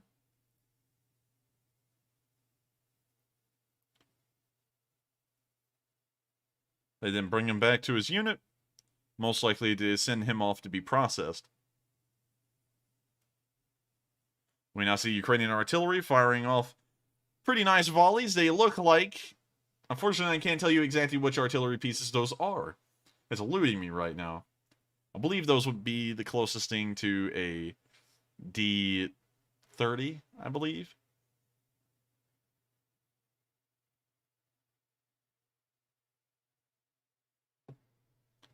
And we now see some destroyed Russian vehicles, and the Ukrainians walking by and checking out their handiwork. And it looks like some pretty handy-dandy stuff.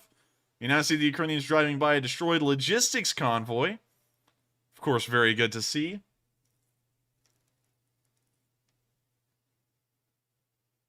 We can see some cracks in the windshield. Another destroyed BMP. And more destroyed Russian civilian vehicles that have been commandeered for war purposes. And you see civilians waving on the Ukrainian military as they pass by, hogging them as they liberate their villages, and of course waving the Ukrainian flag once again after months of Russian occupation. Ukrainians are now tearing down Russian victory banners and of course Russian flags as they now replace them with the Ukrainian flag and celebrate the liberation.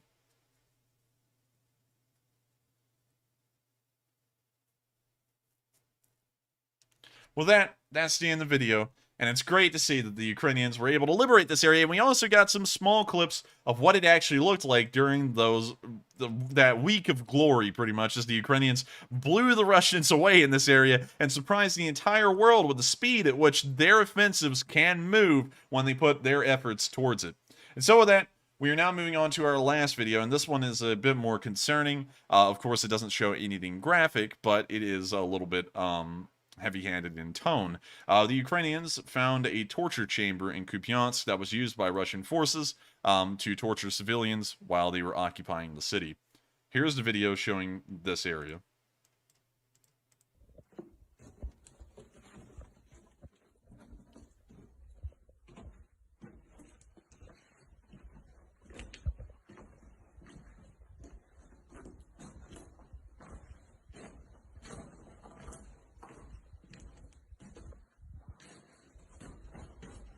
You see some kind of cells that look like they're almost made out of some sort of chicken wire.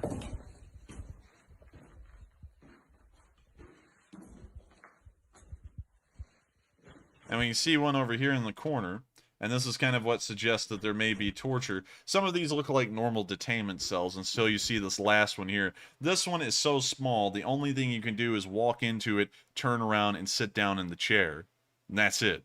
And that tells you that this is most likely was being used as a torture chamber by the Russians while they occupied Kupiansk. I'm sure that they'll probably find the evidence of Russian atrocities in the area sometime in the future, because of course this is another indication that the Russians committed more criminal acts in Kupiansk along with Izium. And so with that, that's the end of that video. And we're now going to be moving out of the Kupiansk area, and of course, out of the memories of that successful counterattack which liberated so much of Ukraine, an area almost 1.5 times the size of the state of Delaware in the United States. And we're now going to be moving down to the area of Severodonetsk and Verkno-Kamyanka, where we can see that the Ukrainian army was hitting Russian units in the east. And that video, of course, was removed. And so with that, we're now moving on into the next video, where we saw near Yakovlivka the 128th Mountain Assault Brigade in action with their drones. Of course, they got music playing, but you can see them drop the egg bomblet. And it now explodes in the tree line, and then the Russians go up with it as well. Oh my god. That's like the fastest spreading fire that I've seen for a second. Like, it starts off as a small little kindling right there, man, and then it just spreads through the trees like no other. Dang.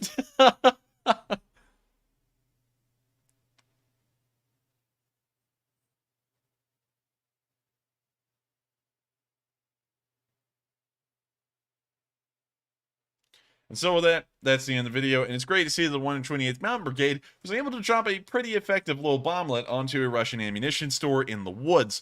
However, we haven't heard of large amounts of action in this area around Bakhmut or Seversk for some while. It appears that the Russians are being thwarted if they are trying to conduct offensives in this area by Ukrainian defenses, and not a lot of videos are coming out showing massive amounts of activity, suffice it to say. And so with that, we're now going to be moving past the Bakhmut area, and Donetsk as well, as there hasn't been any news from here either. Video evidence is incredibly sparse in both the areas of the LPR and DPR, and from what we're assuming, action here is pretty limited. It has been limited throughout most of the war, and these are the most fortified areas of the front that there was pre-war. From 2014 to 2022, these areas were practically the Maginot and Siegfried lines of Ukraine, and so either side making any progress in these areas is slim to none. We'll be moving out of the DPR and LPR areas and down on into the southern front near Huilapol, where we saw the Ukrainian 44th Separate Artillery Brigade in action today, of course firing off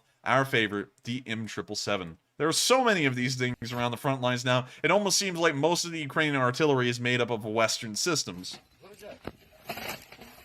When you see them loading the piece, and firing. Oh man, does that M777 have a nice little ring to it. With that, that's the end of the video, and it's good to see that the Ukrainians are still using M777s, and hopefully to great effect. Of course, these things are deadly accurate, and I'm sure that they are hitting Russian targets downrange. Unfortunately, we didn't see it on video. With that, we're now going to be moving out of this clip from the southern front and down on into Melitopol, where we saw a Ukrainian citizen wandering through the charred remains of a destroyed base somewhere in the Melitopol area. Как-то так, блядь, мы и воюем, ёбаный в рот. When Operator Starsky comes on the show again, Matthew, I gotta ask him what this word is, where he went, rot, you know. Yes. That's a neat, I like that word. That's a cool sounding one. Let's listen to that again. I want to know what that is. If anyone speaks Ukrainian in our live chat, please tell us what that exact word is, because it sounds cool. But with that, we're going to let the video continue. And so with that, that's the end of the video, and it's nice to see that the Ukrainians were able to destroy such a large and expansive Russian base of operations in the Melitopol area. Of course, this may be giving the partisans the hope they need to continue on the struggle behind the lines like we've seen in Bryansk and Kherson. And so with that, we're now going to be moving out of this clip of news and all the way over. And actually, surprisingly, believe it or not, I was about to say over to Kherson, but we've already covered that news tonight, and we don't have any international news to speak of either. And so, of course, we are now going to move up to Kyiv, because we've run out of news to cover across this front line today, to listen to the speech from President Zelensky, which will then round out our news for the night. And so without further ado, here's the speech from President Volodymyr Zelensky on the 16th of September of 2022. This is the summary of it, and of course we have the subtitles. And so with that, here's the video. Українці, українки, на Харківщині тривають слідчі дії в районах, які були звільнені від російської окупації. Фіксуються усі злочини рашистів, збираються докази їх винуватості. Знайдені катівні, в яких знущалися над мирними мешканцями окупованих міст і селищ, приміщення, в яких тримали людей, навіть іноземців. Зокрема, 7 громадян Республіки Шрі-Ланка, студентів Куп'янського медичного коледжу. Ще у березні їх захопили російські солдати і згодом утримували цих людей у підвалі. Лише тепер, після звільнення Харківщини, ці люди були врятовані. Їм надається належна медична допомога. Продовжується ексгумація тіл на місці масового поховання біля Ізюму. Станом на цей час встановлено більше 440 могил. Про кількість похованих там людей ще зарано говорити, слідчі дії тривають. Вже є чіткі докази катувань, знущання з людей. Більше того, є свідчення, що російські солдати, чиї позиції були неподалік цього місця, стріляли по похованих просто для розваги. Світ повинен на все це відреагувати. Росія повторила в Ізюмі те, що зробила в Бучі. І ми зараз тільки почали дізнаватися повну правду про те, що відбувалося у цей час на Харківщині. Добре, що в структурах ООН вже готують групу співробітників, яка побуває у цьому місці біля Ізюму, яка побачить і зможе доповісти усім в системі ООН про те, що робили терористи Росії. Ми забезпечимо повний доступ журналістів до звільненої території, усіх місць знущання з людей. Ми дамо такий доступ, який дозволить повідомити світу, що рашизм має бути засуджений. Я дякую всім нашим партнерам, усім лідерам і просто нашим звичайним людям, які допомагають боротися за справедливість, боротися за офіційне визнання Росії державою-спонсором тероризму, за посилення санкцій проти Росії за цей терор. Провів сьогодні ставку Верховного головнокомандувача. Як завжди, були присутні ключові керівники сектору оборони і безпеки, ключові представники центральної влади, які забезпечують реалізацію оборонного задуму. So, Enforcer, I'm being told this is the same speech from yesterday. Really? That's what I'm hearing. Huh. It does say the 16th of September, but that means that President Zelensky hasn't put out a new speech for today. And I was thinking that that's highly unlikely because he almost always does. Let me check real quick. Yep, this is the last one, so it appears that he didn't make an address today. And so he may be on the move. He may be going somewhere, and we don't know where, and he unfortunately cannot make a video because of what he's doing. And so with that, sorry everyone, it looks like we actually don't have a speech from President Zelensky tonight, and this is a repeat of yesterday's. Of course, we will be waiting for President Zelensky to address the public again, and once he does, we'll be putting that video up immediately and covering on the next night's news, probably tomorrow's news.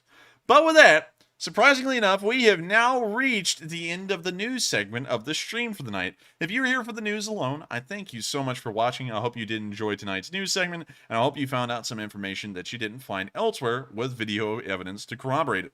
If you did enjoy, please make sure to subscribe. We run these streams every single day of the week. Excuse me. Every day except for Mondays. And every stream on every other day, except for Mondays, is at 10 p.m. Eastern Time every single day. On the dot, on the minute. And so, if you did enjoy, please make sure to subscribe and hit that bell button. And with that, we are now going to be moving on to address our polls for the night and also answer everyone's question if you did throw in a super chat and as many live chats as we can. And so with that, we are moving on into the polls. And so take it away, Matthew. All right, folks. So for the final question segment of the stream, we do have 2 polls to address. And the first one said, if you had to fight a war, would you rather fight in Ukraine or Afghanistan? So it looks like 72% said Ukraine, 14% said Afghanistan, and 14% said I don't know enough to answer. Now for me, I would have to say I would rather fight in Ukraine for various reasons. But Enforcer, what are your thoughts? I would honestly have to agree with the majority of everyone that I would rather fight in Ukraine. Fighting in Afghanistan, is something I would never want to do, especially the U.S. war in Afghanistan, or even the Soviet war in Afghanistan. Both of them ended up having the same problem. They were a conventional military trying to fight an asymmetrical war, which is almost unwinnable, and is pretty much just a resource drain. On top of that, going there and not really knowing if that guy is either a civilian or one of the Mujahideen, that's a very tough thing, and I'm sure that it's a tough strain on people mentally, is that you can never really prepare for action in Afghanistan as compared to Ukraine. In Ukraine, you know that once you're passing, I guess you could say, let me think of what it's called, the line of engagement or something like that, you know that you're going to be going towards the enemy, and you will be eventually running into them and probably getting in a firefight with them. So there's a realm of preparation you can have there mentally, because you know that at some point you will probably end up in a firefight. In Afghanistan, that was unknown. It was never really known if you were going to be getting in a firefight or not most of the time.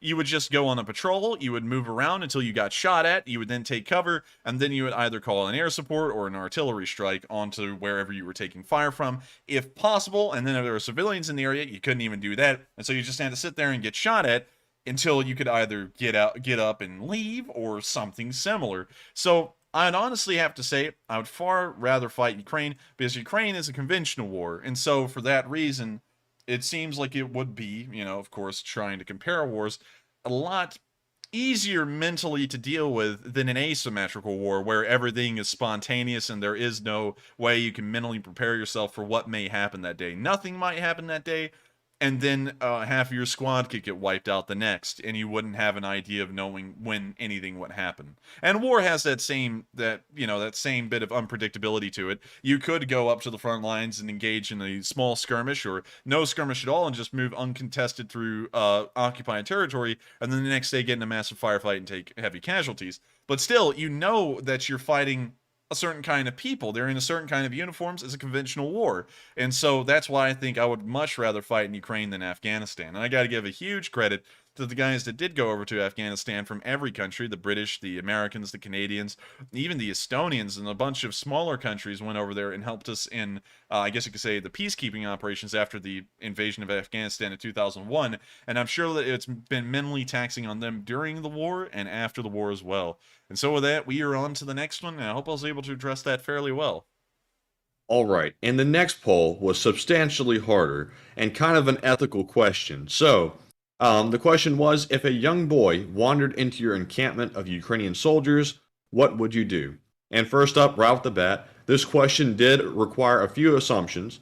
First up, the young boy is an enemy. That is the first assumption. And second up, if you let the young boy go, presumably he would let go of your location and alert everybody to where you are.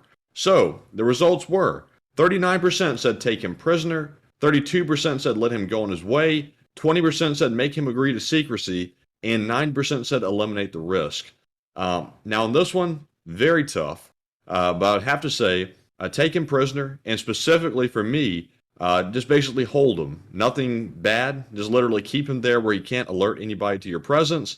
And then after the threat is over, let him go. But Enforcer, what are your thoughts? But here's a question I have for you, Matthew. What if your unit is in a temporary encampment and they have to move the next day, and that means they have to take the prisoner with them, someone will have to guard them, and then you're out a man or two, and you may be conducting a raid on the Russians, and then you're losing 1 or 2 men that have to keep their eyes on this prisoner instead of being a part of that raid when manpower is absolutely necessary. I feel like that throws in a little bit of an extra dilemma there as to you really can't keep him prisoner because that's resources wasted. Well, I would have to say that if they were planning to move shortly after they captured the boy, that they could probably let him go on his way as long as they were getting on the move quickly, because the boy wouldn't have knowledge of their plans, presumably. Hopefully they wouldn't talk about their plans around the boy. That wouldn't make any sense. Oh, wait a minute. You're talking about like a young soldier or like a boy? Young boy, like a civilian. Oh, well, okay. Well, that throws in a wrench in the well. I was like, you're talking about young boy as in a young soldier, like a 18-year-old Russian conscript or something like that. Well, I'd be a young man. Okay, so with that in mind, I would actually have to agree with the 31% of y'all saying let him go on his way, because I have a feeling that if you are about to move, or even if you're in that area, the boy, that's even a tough one, even because the kid could run back and be like, "Mama, I just saw Ukrainians in the woods," and say exactly where y'all were. That's a tough one. I honestly, I'm gonna have to abstain from answering that poll because I really can't pick a good option in that situation.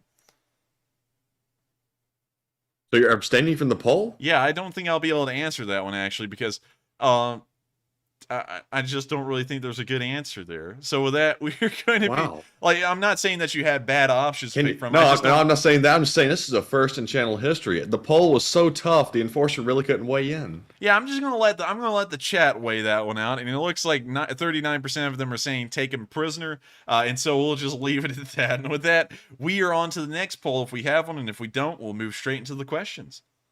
And that was our last poll. And I'm seeing a lot of people in the live chat say it depends on how shifty the kid looks. I'm not sure if there's a really way to judge how shifty a young boy looks because they're kind of still like a little bit naive and things like that. So I'm not sure if you can really tell. But anyways, I see no fun, no hope said. Enforcer picks eliminate the threat. No. Oh no. But anyways. But with all that, right. And moving into our super chat questions, I think the enforcer is still saying something. Are you? I was actually about to say, let's move on into the questions. All right. So moving into our super chats, we have a $100 donation, very generous, from Magic Sky Girl, who says, "Hi enforcers, welcome back to the super chats. I've been meaning to ask this question for a while, but please explain the Russian-occupied territory along the border of Moldova." All right, and thank you so much for the massive amount of support, Magic Sky Girl. And also, to address that question about Transnistria, there's an interesting story that surrounds it. Moldova, much like many other countries in Eastern Europe, was once a Soviet republic. Well, it wasn't really a Soviet... Well, it was a Soviet republic. Actually, all of them were. It's just that some of them were actually part of the Soviet Union. Others were members of the Warsaw Pact. However, when the Soviet Union collapsed and the Warsaw collapsed with it, Moldova became an independent country. However, there is a population of people called Transnistrians, which live entirely on the border region of Moldova in the east, that sat there and looked back at Soviet times and went, man, our quality of life seems so much better back then than what it is now. I think that we would like to become Soviets again, and we would like to rejoin the Soviet Union. And so they went to war with Moldova, and they ended up kind of winning. And then they ended up winning, and the Russians supported them a little, but not a massive amount.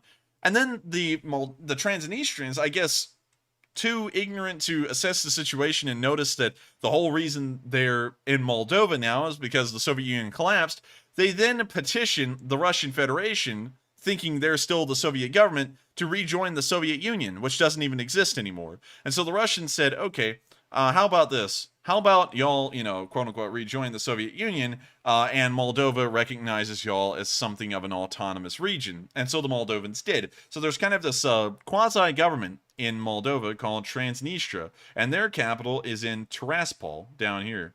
Let me make sure that is correct. Yes, that is correct. It is Tiraspol. And it's literally just this little slither on the other side of this river. That's the area that Transnistria controls. It's incredibly small. There's not a lot of people who live there anymore. And honestly, if the Moldovans wanted to right now, they could probably go through and get rid of this semi-autonomous region and not really get a lot of pushback from anyone for it. But with that, I hope that explains the situation with Transnistria fairly well. And to this day, now the Russians have started to support Transnistria a little bit more in the present times.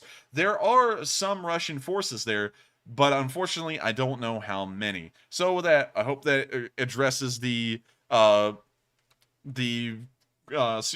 question fairly well. I'm trying to figure out how to round this out, but I thank you so much once again for the massive support, Magic Sky Girl. And of course, the super chats were cut off last night, which was kind of miffing me, because that's the only way we keep this whole thing going is through super chats. And so if YouTube cut that off, it's like, it's like, what do we do to eat? So with that, I thank you so much once again for the support, Magic Sky Girl, and thank you so much for asking a pretty interesting question, and I hope I was able to address it fairly well. And so with that, we are on to the next one, and thank you once again. And also, Matthew, I saw that one that you just deleted. That was really funny. Actually, I was about to get a good laugh out of it.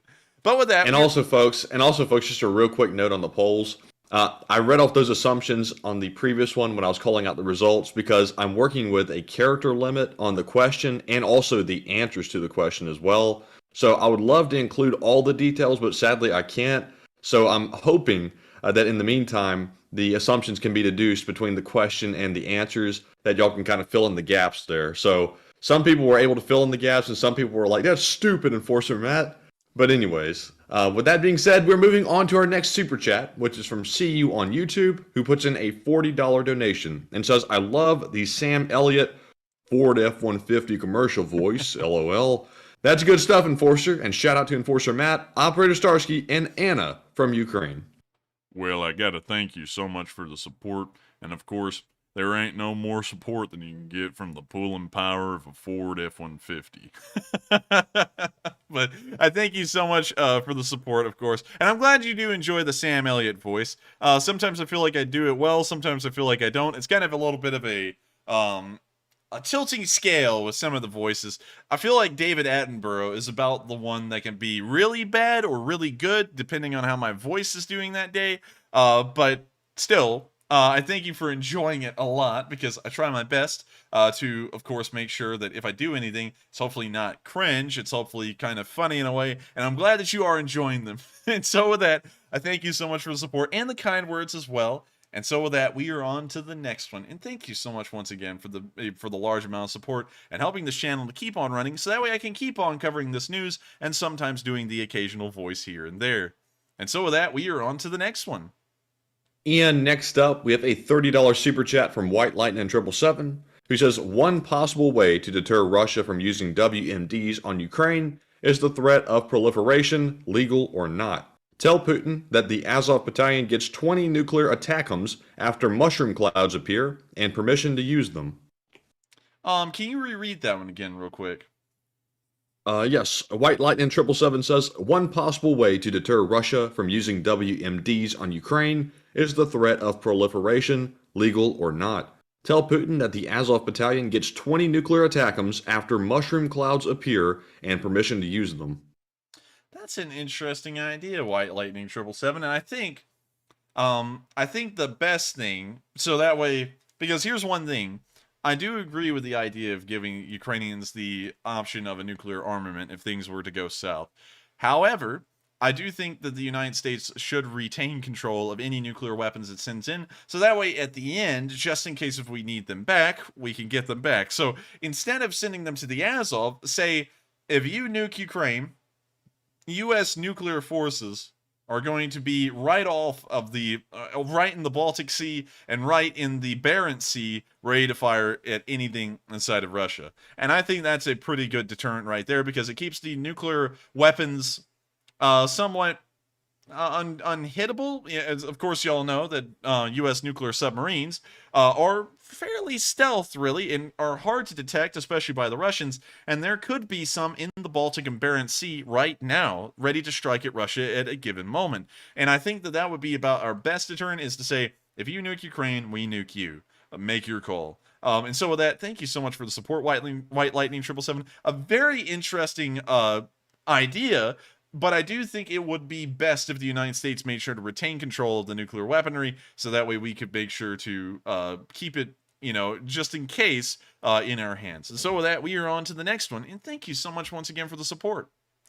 All right, and up next, we have a $30 super chat from Tangen once again. And this time, no comment, but Tangen, thank you very much for the continued support tonight. We appreciate it very much. And we know that you mentioned in your last super chat that you've been around since day 4, so you are a channel legend. You're almost a founding member, because you were almost here on day 1. So thank you very much for the support once more, and I'm sure the Enforcer has something he wants to add as well. And of course, I thank you so much for the support, Tangen. That's the second time that you've thrown in a super chat tonight. And like Matthew said, you've been around so long, I can't really remember a time in this channel when you weren't here. You've been here pretty much every single night, every single day since this war started. And I've got to thank you so much for enjoying this channel and helping support us, so that way we can continue to broadcast this news every single night of the week except for Mondays, and let everyone know of what exactly is going on there based off of video and picture evidence. It means a lot to me. And while you didn't throw in a comment, your support speaks bounds. And so with that, we are on to the next one. And thank you so much once again. And moving right along, we have a $22 super chat from Putin will hang in the middle of the Kremlin, who says, I came home after work last night and wanted to watch. WTF, man. Something about age restriction. And if you were talking about some conspiracy theory, I'm sure there wouldn't be a problem. Back to work. Well, thank you for the support. And also to address what happened last night, apparently something was seen by YouTube as unseeable by people under the age of 18. I don't know what exactly it was. Was it the cops beating up the guy in a hotel? Was it the pig head? Was it something else? I don't really know. Because honestly, last night was like video landmine hell for me, because the video would go on fine, like I watched it at the beginning, and then it would get to something nuts, and I'd be like, oh my god, and then I'd try and get off of it as quick as I could. So I kind of expected that it was eventually going to be age restricted, but I didn't think it would be age restricted on stream, which really threw me off, because that's never happened before, and that was very kind of a little bit scary for me. It was like, oh no. I was like, I've popped up on the radar, because that's never happened before. It only happened last night. So now that I've passed 100,000, I'm assuming that I must be on YouTube's radar in a way. I'm not really sure, but with that, I thank you so much for the support. And this one is not age restricted tonight. That's something that only applies per video and not as a channel-wide thing. And so with that, we are on to the next one. And thank you so much once again for the support and enjoying the streams to the point that you would click on yesterday's and see that it was age restricted. And so with that, we are on to the next one. And next up, we have a $20 super chat from Sean Tiz, who says, super chatting now just in case an unexpected pig shows up. And thank you for the support. And yeah, and yes, I thank you so much for helping us out before a pig head showed up. And of course, one thing someone said, YouTube didn't do that, people reported it, and they may have, but you know, I really didn't have control over that. It was literally in the last 2 seconds of the video. The last 2 seconds. I watched half of that video and to make sure that there wasn't anything in it that was questionable, and then that showed up in the last 2 seconds. And people reported that. That was pretty lame, but, you know, can't really control that. And so with that, I thank you so much once again for the support, and thank you for also bringing that up as well. And with that, we are on to the next one. And next up, we have a $20 super chat from Santiago Flores, who says, this is for yesterday and today in donuts on me, guys. And thank you so much for the support. Of course, it helps us out a massive deal. And we are going to have donuts on you. Of course, not on you, but on you as in on the house. And so that, thank you so much for the support. And thank you so much for supporting the Donut Fund. For some reason, it feels like our funds are starting to dissipate in public memory. I haven't heard a lot of coffee funds and donut funds lately, but we are still happy to have everyone supporting this channel and helping this thing to keep on rolling, regardless of whether it's going to a fund or not. And so thank you so much once again for the support. And with that, we are on to the next one. And next up, we have a $20 super chat from Mel Cortez, who says, Slava Ukraine, Enforcer and Enforcer Matt, thank you guys for the news every single night. Oh, and glory to the defenders. And thank you so much for enjoying this channel every single night. Of course, y'all thank me for running this show every night, but I thank y'all so much for watching it every night. Without y'all, this channel wouldn't be anything. Without y'all's support, without y'all's kind words, without y'all watching, it wouldn't be possible to keep on covering this news every single day. And so I got to thank you all so much once again, especially you, for your kind words, and of course, helping to support this channel and continuously watching it and watching us as we cover the news. And of course, as I always say, it is my pleasure to cover the news of the war in Ukraine. I'm personally invested in it because I have friends over there, and also I believe what the Russians are doing is entirely wrong and should be brought to light every single day that it's still going on. And so with that, we are on to the next one, and thank you so much once again. And next up, we have a $20 super chat from BC Skyman, who has been around since day 3. Also, almost a founding member, basically. He says, I heard today that it was between Russians and Chechens, but who knows? Great job, Enforcers.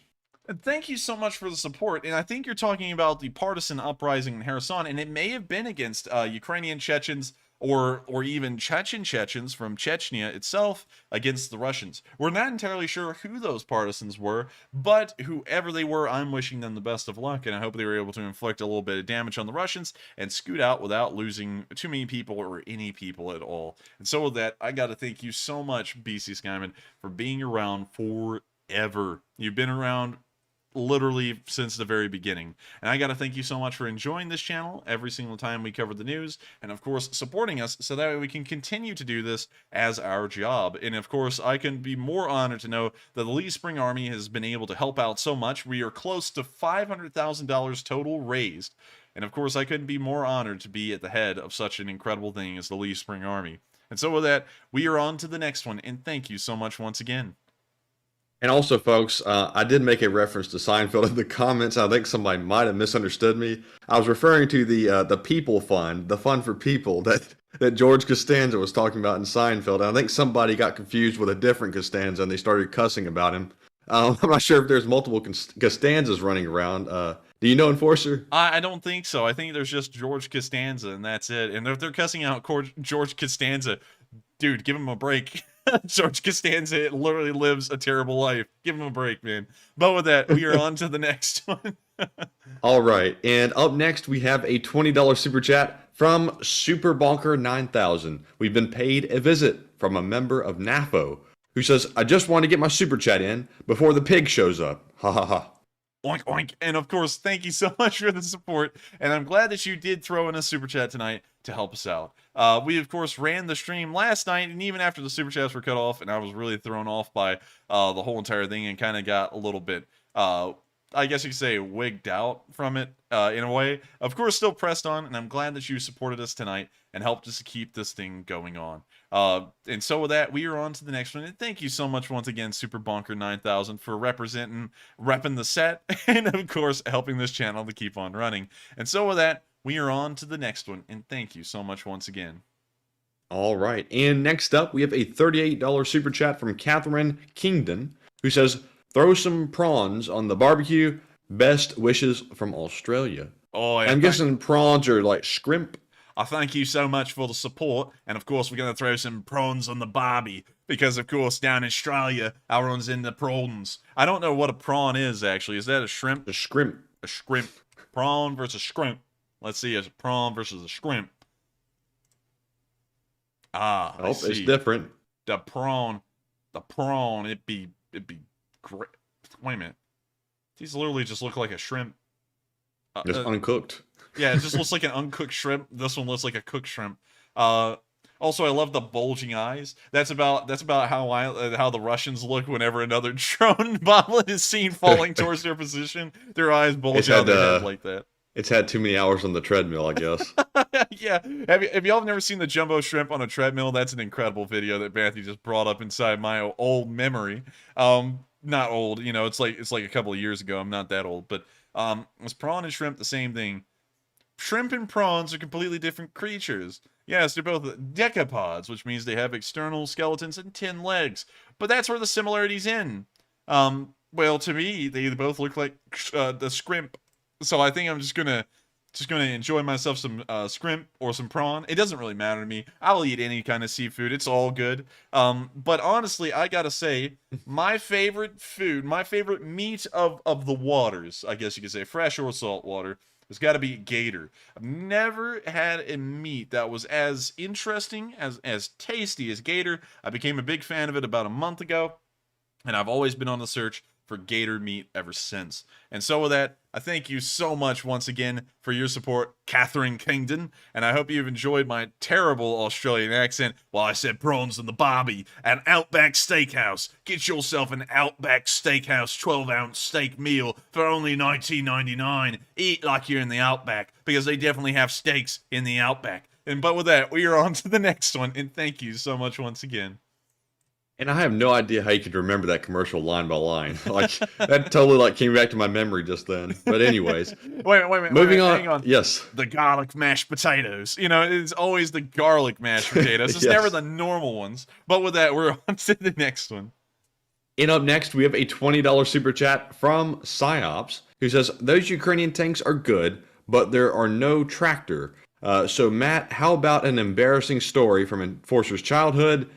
Come on, Matt, join the meme side. Join us and do it. You can be stronger, better. Muhaha, and Texas stinks. And first up, Psyops, thank you very much for the support.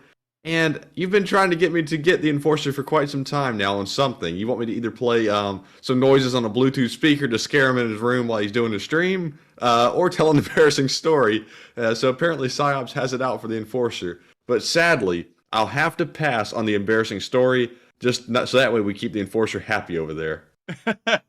Well, with that, I thank you for the support, Sibes. Maddie said that in kind of a weird way, but I thank you once again for the support. I hope that kind of addresses the comment in a way. But of course, Maddie and me want to keep it brotherly on the stream and to make sure that we don't say anything that starts beefs in between us. That is public. And so with that, we are on to the next one. And thank you once again.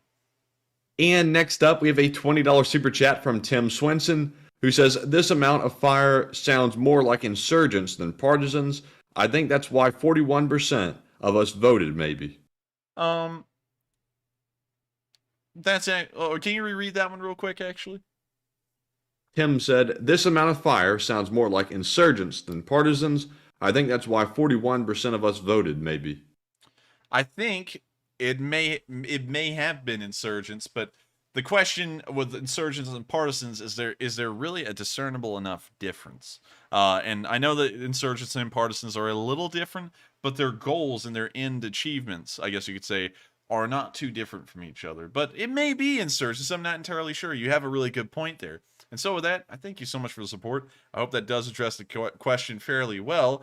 And with that, we are about to move on to the next one. But before we do, I saw something in the chat real quick that I feel like addressing a little bit, because I've started to notice that we're starting to have a little bit of traction. Well, not really traction, but something is starting to slide a little bit too much. Someone said, no more Ukraine news equals out. And one thing I gotta say is that I appreciate that people do enjoy Ukraine war news, but there are question segments in the stream, and I run the stream how it's been run for 207 days. If you don't enjoy it, I'm sorry about that, but that's how it is, and complaining about it isn't going to change it. All it does is make it kind of hostile in between you and me, and then I feel like you are just sitting there and really just complaining to complain, because at the beginning of the stream, 200 days ago, I would have understood if someone came in and said, what's up with this question segment? But 207 days in, knowing that this happens on every single one,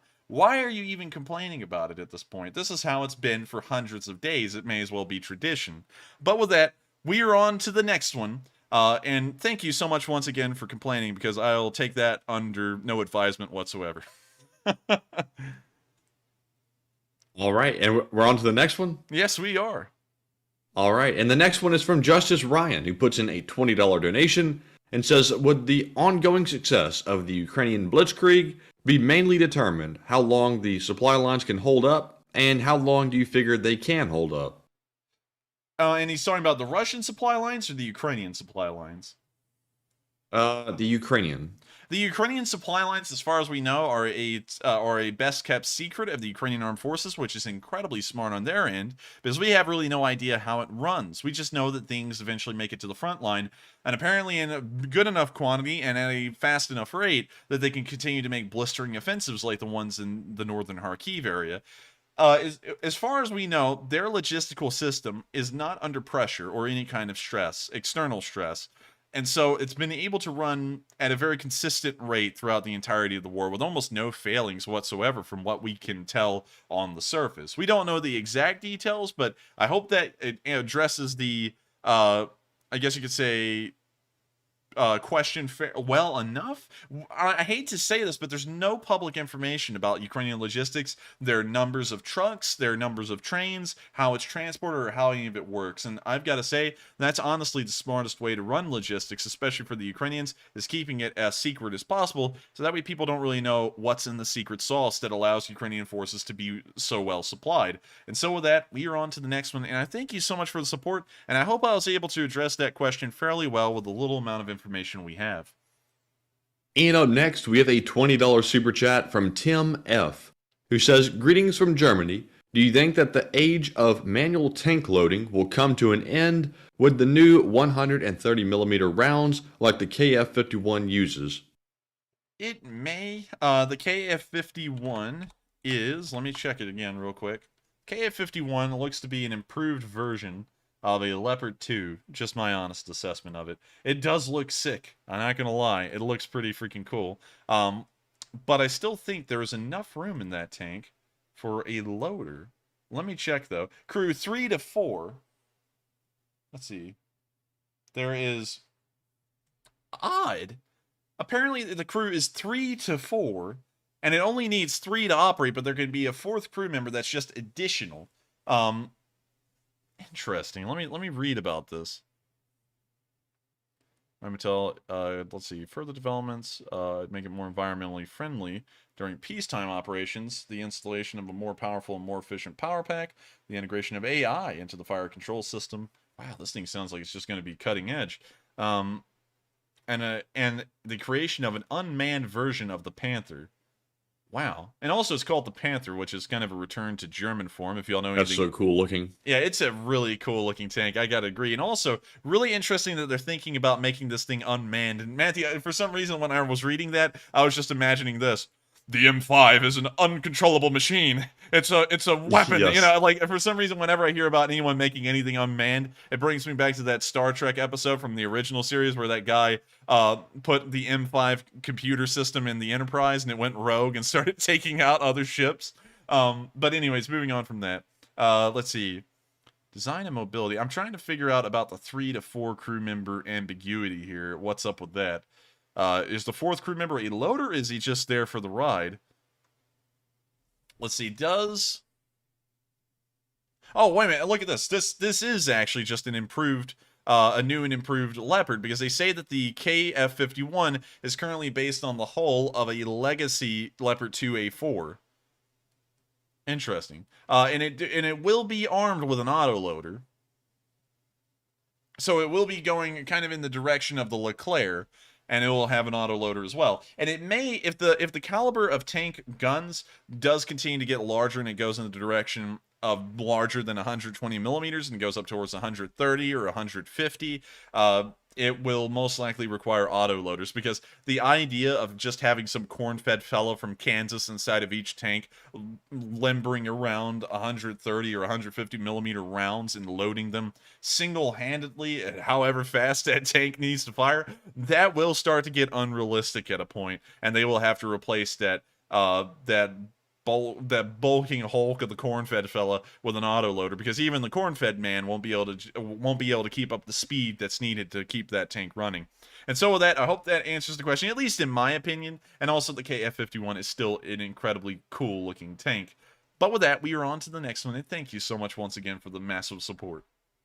Yes, indeed. And up next, we have a $20 super chat from Frank Mix, who says, U.S. Army veteran and unit armorer here. Our M4s and M16s that we tediously maintained stopped working in Iraq. We picked up an old, unmaintained 50-year-old AK and got the job done. Don't underestimate simplicity. And I thank you for the support. And I do understand that simplicity is good, and by and large, simplicity is what you want to aim for. But at the same time, simplicity can come at a price. Historical examples of simplicity, well, I guess you could say quality over quantity. By and large, quantity doesn't always win. A lot of people say that quantity won the war for the Soviets, but it wasn't really quantity. It was more so the quality of Lend-Lease equipment that came to Russia through the United States that would help them eventually win the war. The T-34s, depending on where they were even made, could be so low quality that they may as well have been useless. The Germans, of course, everyone always says that they were focusing on quality instead of quantity in the war, but I would have to say they didn't really focus on either. They focused on the quality of the design, but they never focused on the quality of its follow-through. Transmissions in German tanks were terrible. Usually everything on a German tank would break within just several miles of it in operation. So, you know, I know that a lot of people are going to bring that up as a historical example, that the Germans emphasized quality over quantity in the Second World War, and they ended up losing. But it's highly arguable when you actually get down to the ergonomics and the performance of German vehicles, whether there was any quality in them at all. And they were just impressive designs on the surface that never really came to fruition when they were actually put into use. That's something that is always a huge argument amongst avid fans of armor in the Second World War. But moving on from that, I do agree with you. In some instances, the simplicity and the quantity of something is what you're going for. But with Western militaries that have a far larger budget than, say, your normal Eastern country, you can emphasize a decent amount of quantity and also a decent amount of quality as well. But you are pretty right. Usually M4s in U.S. service, from what I've heard from some of my friends, they usually don't have a long service life. They usually are replaced within 10 to 20 years of being used. And then if they are around for longer than that, they're usually not usable. And so with that, I thank you so much for the support and also your take on the situation. And also, just for some of y'all who do not know, I have shot both the AKM and the AK-74. I'm not talking about replicas. I'm talking about real ones that I fired in full auto. And when you're firing them, I got to be honest with you, you can't really tell a difference in between an AK-74 firing wise and an M4. They're almost the same, but the difference really comes down into its ergonomics. Not so much the qualities of actually shooting the gun and aiming down it. And so with that, we are on to the next one. And thank you once again for your input. All right, and up next, we have a $20 super chat from Dick Cheney, also known as Will Riley, who says, Mr. Cheney believes that Uncle Vulva and his troops are going to catch a case of Polish crabs. Fun fact, gummy lifesavers are his favorite candy. What is yours? Well, that's actually a really interesting question. Also, I love the joke about the crabs. The crabs have been a joke ever since they were brought into Ukraine. But to answer the question about my favorite little candy, my favorite candy would be, I have to think about this actually. In case of y'all didn't know, because I'm sure I've never told y'all, I get sick off of an incredibly small amount of sugar. I'm not diabetic or anything, but I cannot physically handle a large amount of sugar. I have to eat sweets in a large amount of moderation, very small amount a day. If I eat more than that, I could get very sick off of it. And I think that kind of happened a little bit earlier today because Matthew got Dippin' Dots. You know, and like that's a whole logistical feat in itself to get those anywhere shipped, you know, because they require dry ice and everything. But anyways, we got them, and I feel bad because there's so much of them upstairs, and so I got this cup of them. I literally just got a styrofoam cup, swooped that thing down in there, and started eating them because I'm trying to get rid of them so they don't just melt in there and it's wasted. Thank goodness the enforcer's helping me get rid of those damn things. Yeah, and so I ate them, and so I ate them, but I got like I was already not feeling great. I haven't been feeling great for the past 2 days, but that made me feel so much worse. Just eating kind of like a medium portion of Dippin' Dots made me feel sick as a dog. I still don't feel great now, but a lot better than I did right when I was eating that sugar. So with that, I'm trying to think. Honestly, I would have to say my favorite sweet, a little candy sweet, would be... Oh, man, I don't really know how to answer that question. I don't know what it would be. What is yours, Matthew? Reese's Puffs. But dang it, that's not mine either. That didn't really give me any good ideas. I would say Jolly Ranchers, actually. Yeah, I'll go with the Jolly Rancher, the blue ones, preferably. And so with that, I hope that answers the question fairly well, and also I love the joke about the crabs. That was a really good one. And so with that, we are on to the next one, and thank you so much once again for the support. And up next, we have a $20 super chat from Wesley, who says, keep up the great work and Slava Ukraine. And thank you so much for the support, Wesley. We are going to try and keep up the good work as best we can. Whether it's good work or not, that's up to y'all, but also Slava Ukraini. And so with that, we are on to the next one. And I'd also like to take a quick moment to address something from our live chat, Matthew. David Bacco said, what does gator taste like? Gator is surprisingly delicious. I don't know how to explain it. It has a flavor of its own, but it is killer good meat. Let me see if I can find you a picture of it. I'd say it tastes a lot like chicken. Actually, I don't see it. Here's some gator. Right here, alligator tail meat. And here's some gator wings. Those actually just kind of look like Zaxby's wings, but you get the picture. Just a lot of... Gator's good. Gator is really good. I highly suggest if you've never had it, you have to try it. It's just that freaking good. And so with that, we are on to the next one, and thank you once again. And up next, we have another $20 super chat from Wesley, who says, wild boars are not to be messed with, They are a danger and must be eliminated on sight. Slava Ukraine. And Wesley, I'm sure you've probably seen it already, but there's actually some guys out in Texas that get on helicopters with AR-15s and go at it on the hogs. And I saw that the other day for the first time, and I was just shocked because I was like, they actually do that out in Texas? That's crazy. Unfortunately, have you seen that? I have actually. I've seen a lot of those videos. You have to pretty much gun them down with a machine gun from a helicopter to get enough of them. Yeah, and it takes a few shots on some of them to actually take them out. Yeah, it does. And what's crazy about boars is they're ungodly animals. I mean, like, they're beasts, seriously. People are always scared of wolves and things like that. I'm more scared of a boar than anything. I'm more scared of a boar than a bear. At least a bear will have the reasoning in its head to turn around and run if you shoot around in its direction or look a little intimidating. Boars, on the other hand, they're just deadly animals. They're scary. And I've actually heard stories, just in case if y'all are wondering, like, what stories have I heard? I heard a story one time from a guy at a gun store, because I was going around and browsing guns. This was before I even had this channel. And I was in there, and I was talking to this guy about boars and boar hunting and, you know, taking out the boars because you get paid to do it here in Alabama. And he told me a story about a guy who went out hunting on his own, a huge mistake when you're going and hunting for boar. And apparently he must have run into an entire pack of feral hogs. These things came over to him and gored the man. They ripped open his guts, flayed him out into the open ground, and ate everything out of his chest cavity, his heart, everything. When they found him a week later, he was rotting on the ground, and his entire inside of his chest cavity was hollow. The boars had eaten all of it, and had even eaten his eyes out and a whole bunch of other of the softer stuff, if you know what I'm talking about, on his body. It's horrendous. Boars, especially in the United States, are invasive creatures. They are not native to the United States, much like the tumbleweed. And so if you see one and you have a gun on you, you should kill it immediately, because anywhere they're not welcome creatures anywhere. They destroy the ecosystem, the environment. They're terrible. Kill those things on sight if you see them here in the United States. You've got to, if you want to save your local animals. And so with that, I hope that addresses that fairly well. And I entirely agree with that statement, Wesley. The boars are dangerous creatures, incredibly dangerous. And if you ever see one and if you don't want to do anything about it, call someone immediately who can. Tell them you've spotted boars in your area. Call your local county officials, because that may be the first time that these invasive boars are seen in your area. But with that, we are on to the next one, and thank you once again. And next up, we have a $100 super chat from Mark, who says, "Bad, Matthew. Did in dots. Sounds like Morse code."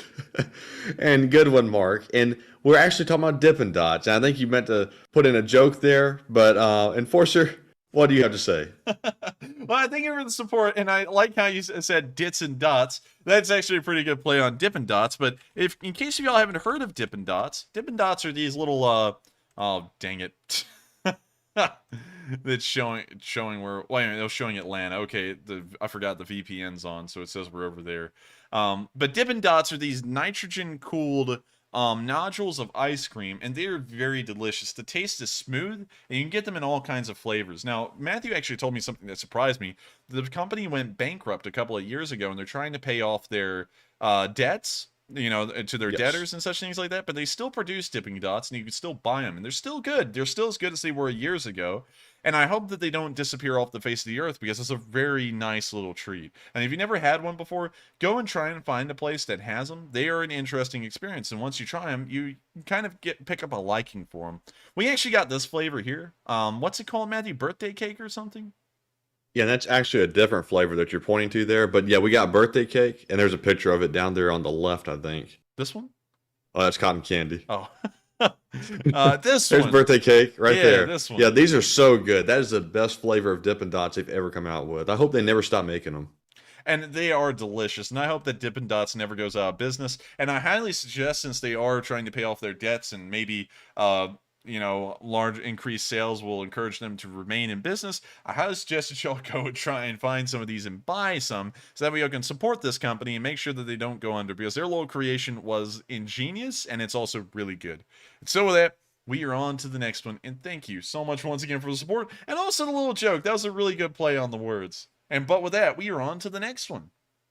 And yes, thank you very much for the support. And also, for anybody asking in the live chat where I got them, I actually ordered them right off of Dippin' Dot's website. You can actually have them shipped right to your house. They come in like a cooler with some dry ice in it. The only catch is this, and you have to be aware of this before you order them. You'll have to get more dry ice to put in the cooler. So you have to find that somewhere around where you live. So it's a little bit of a logistical nightmare, which has always been like the drawback to Dippin' Dots, but they're really good. I haven't really had many flavors except the birthday cake. But I would definitely recommend it. You know, it honestly looks like they have new flavors that I've never heard about before on their store. But it also looks like they're reducing their flavor count as well. Have you noticed that, Matthew? They don't have as many as they used to. Yeah, I think they definitely killed off a few. Yeah, but they got vanilla. If you like vanilla, you know, like if you're just one of those people. I like vanilla. You know, it's not wrong to like vanilla. They got some strawberry cheesecake, some brownie batter ice cream. Spookies and cream. I don't even know what that would taste like. Hopefully good. Strawberry ice cream, rainbow ice, lemon ice, liberty ice, lime and orange, cotton candy, a really good one. You can never go wrong with it. Cool mint crunch ice cream. I love mint flavored stuff. It's really good. Cookies and cream, chocolate, banana split. Banana split's a good one. If you go there, cotton candy, banana split, and birthday cake are some of the best. The best, Jerry, the best. Then you got birthday cake, of course, which we got, and blue raspberry and chocolate chip cookie dough. And chocolate chip cookie dough, you can never go wrong with that. But still, make sure to get some. Make sure to support this business because if they need support, it would be right now. And they do sell some pretty good products. And you can get dry ice at your local grocery stores most of the time. If you live in the South, Publix sells dry ice. Just make sure to be careful when using it because just don't touch it. Yeah, if you touch dry ice directly, you can burn your hands, much like sticking them into a fire. So just make sure to not, touch the dry ice. It comes in plastic bags, so that shouldn't be too hard. Just hold the bag, not the ice, and you should be fine. And so with that, and also, if you touch, or actually, if you put the Dippin' Dots in your freezer, they'll be gone the next day. Just don't try that. Yeah, it won't work in a freezer. It has to be in like a little styrofoam box with some dry ice in it. And as long as you keep dry ice in there, it ought to be fine. But with that, we are on to the next one. And next up, we have a $20 super chat from Psyops once again, who says, "I'm a little piggy. Here's my snout. Oink, oink, oink, oink, oink, oink. Thanks, Matt. I needed that for non-nefarious purposes." And moo ha ha ha. Psyops, what in the world are you scheming over there? You're always trying to make us do something or have Matthew do something. I don't know what's up with you these days, but I thank you for the support and, of course, for the pretty funny joke. And so with that, we are on to the next one. And thank you once again.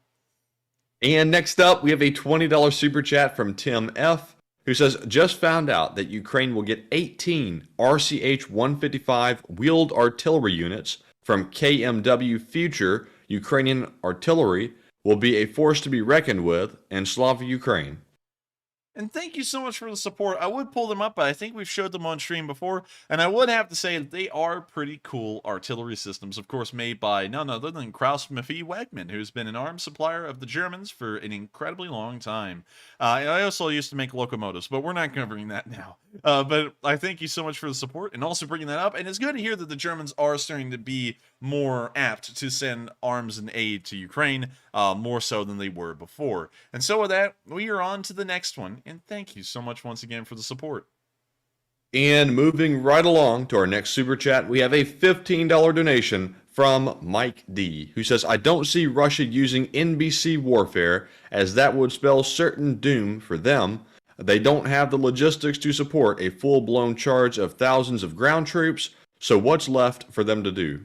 What's left for them to do is to try and hold the territory that they have, hope that the Ukrainians eventually wear out, and try and get into peace negotiations before the Russians collapse. I think that that's what they're looking at right now. I also believe that they will most likely not use chemical, biological, or nuclear weapons, and right now it's just a matter of time. Who can hold out longer than the other, and can the Russians somehow stop the Ukrainians from retaking their land to the point that the Russians really have no holdings to negotiate with? And so with that, I hope that addresses the comment fairly well, and thank you so much once again for the support, and also a pretty good observation. And with that, we are on to the next one. And a big shout out to Vic H for putting in a $10 donation but without a comment. And thank you very much, Vic, for the support. We appreciate it very much. And up next, we have a $10 donation from Smokey Valdez, who says, congratulations on the 100,000 subs.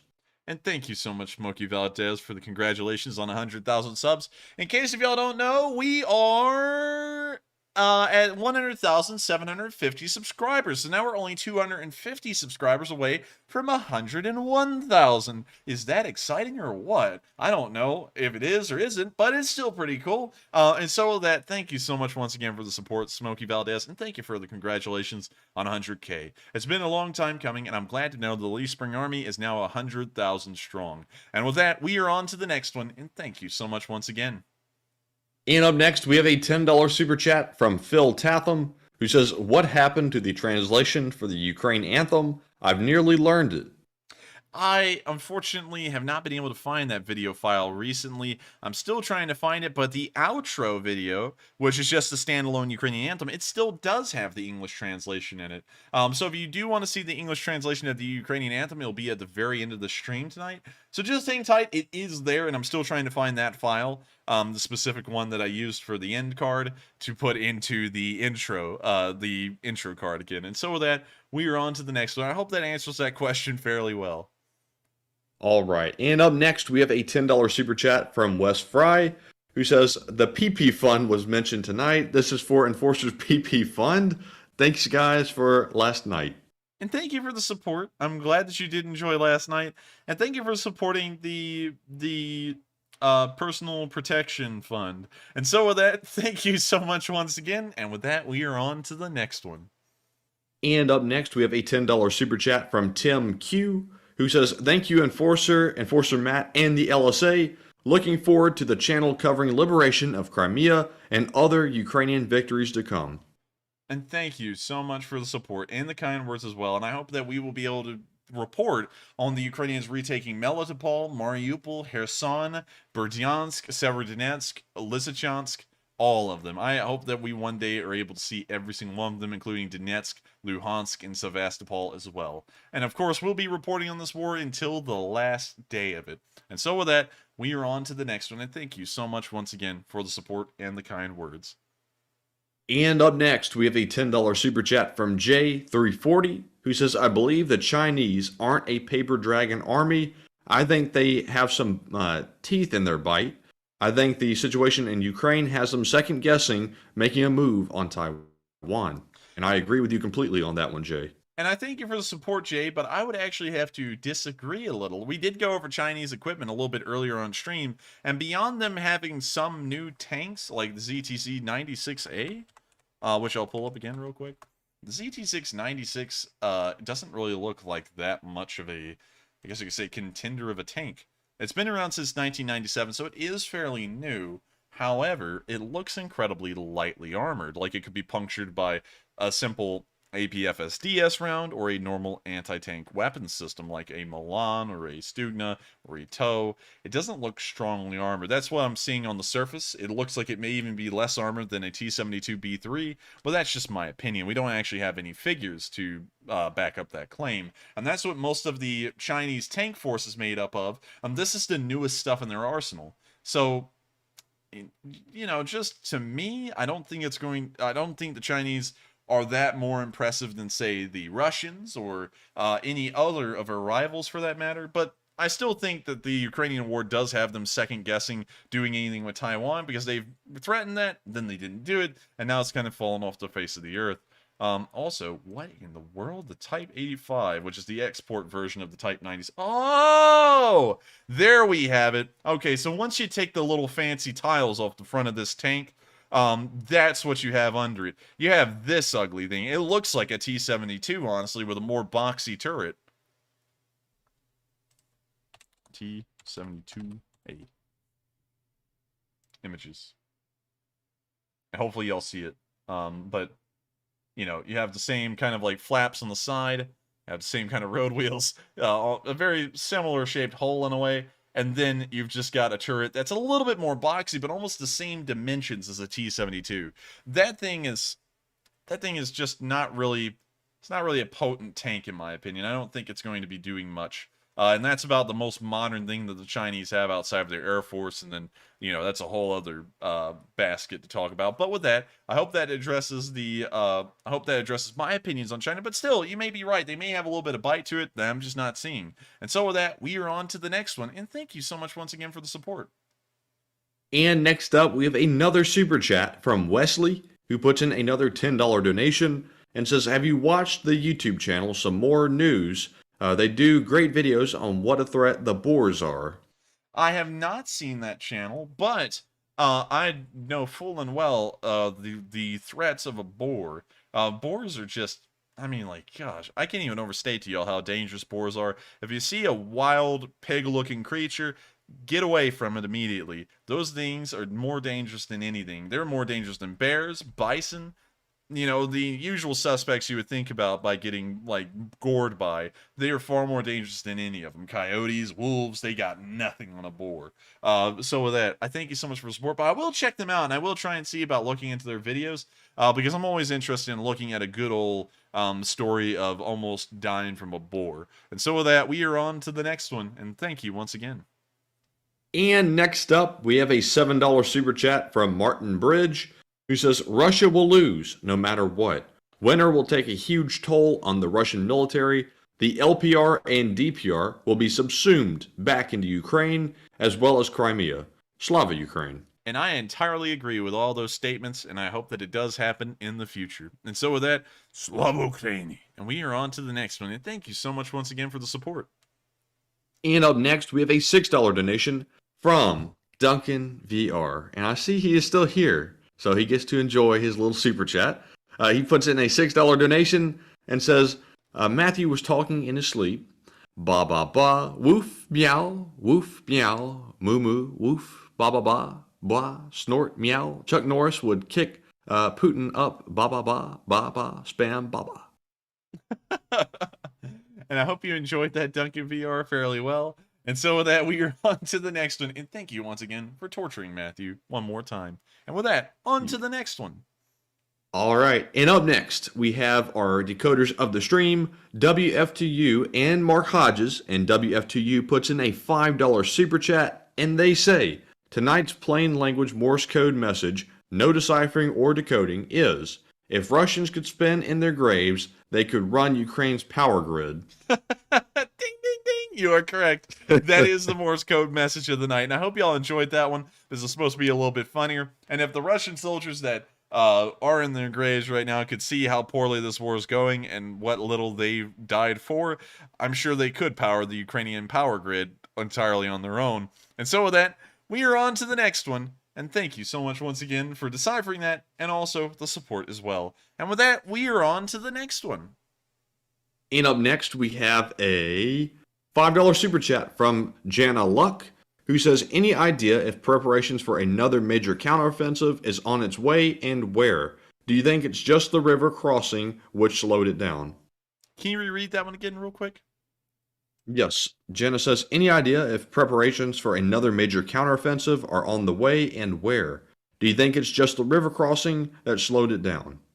I think whenever the Ukrainians reach a river, this is pretty much just basic strategy to me, so I don't feel like it's violating OPSEC.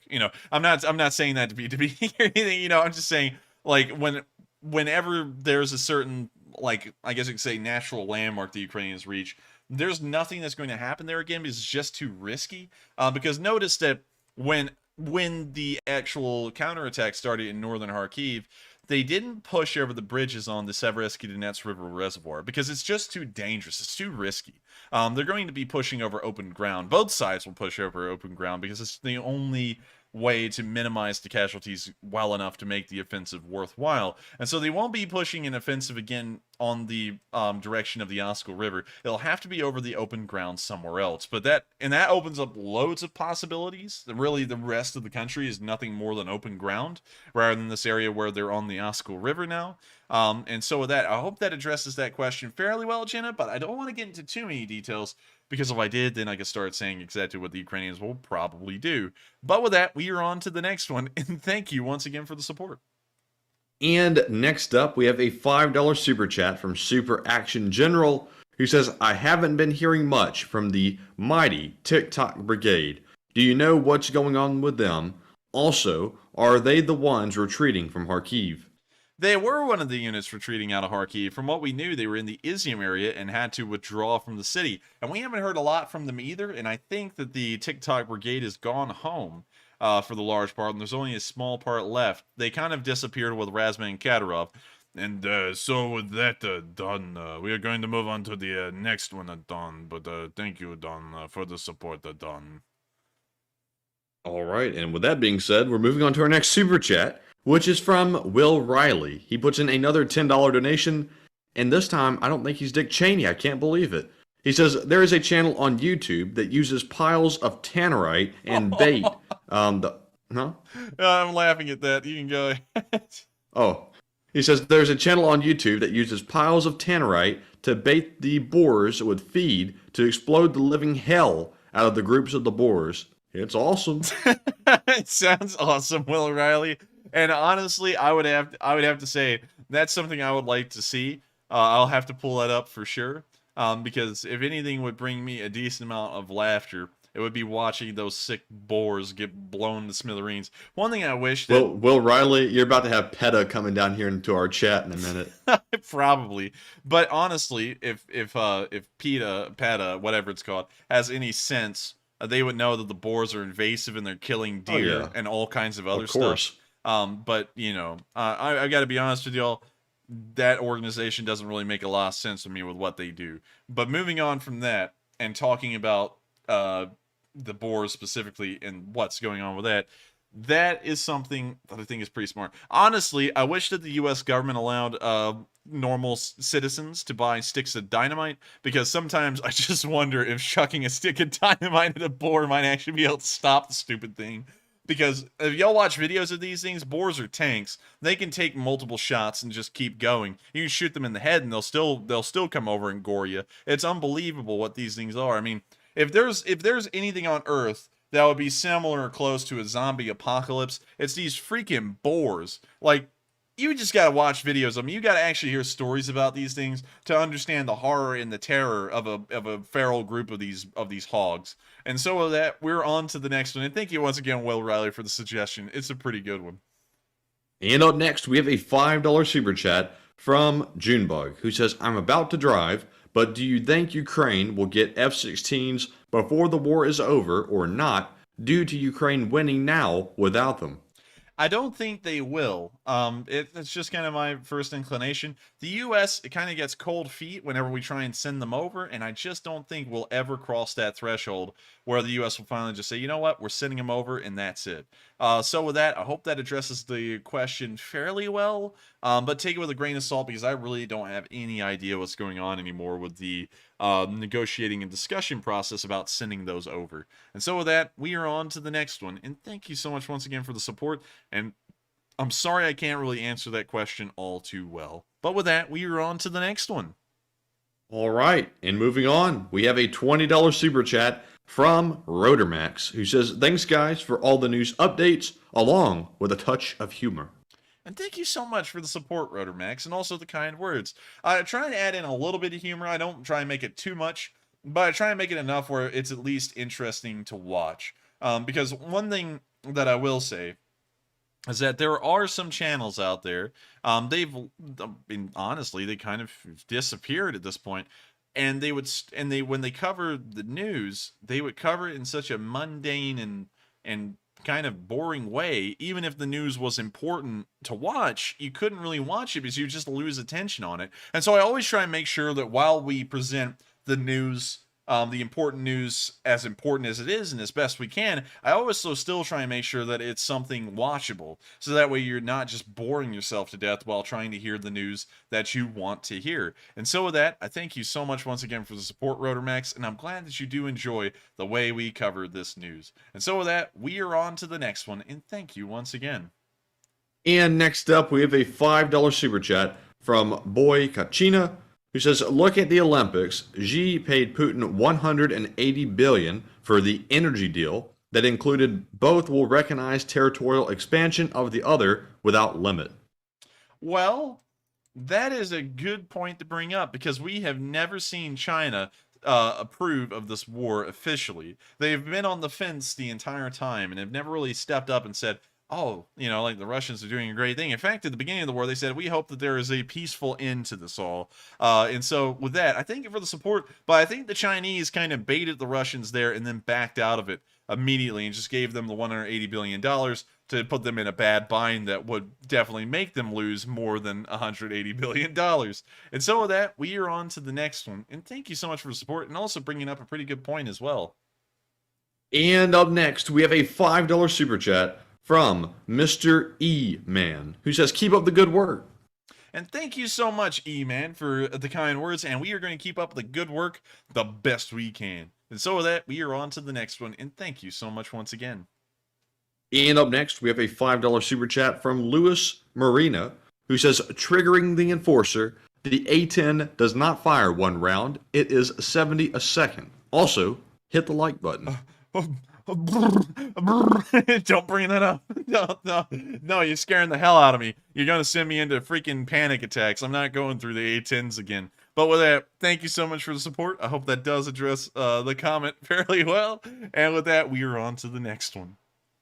And up next, we have a $5 super chat from Santiago Flores, who says, Enforcer, can you do a Sam Elliott thing, telling everybody not to buy a Lada? Have you ever wanted to buy a car that is absolutely piss poor in performance? Then you ought to get yourself the brand new Lada Niva. The Lada Niva is so disappointing that your parents will even take you back in after you disappointed them, bringing you the all new Lada Niva. Make sure not to buy it, because if you sit there and you disappoint your girlfriend, she's going to be even more disappointed when you get home with this piece of crap. So with that, I thank you so much for the support. I hope I've been able to respond to that question fairly well. And with that, we're on to the next one. And up next, we have a $5 super chat from Koala Resistance, who says, Enforcer, do you think Ukraine will have to transition to M1 Abrams due to Ukraine running out of ammunition for their tanks as the war drags on?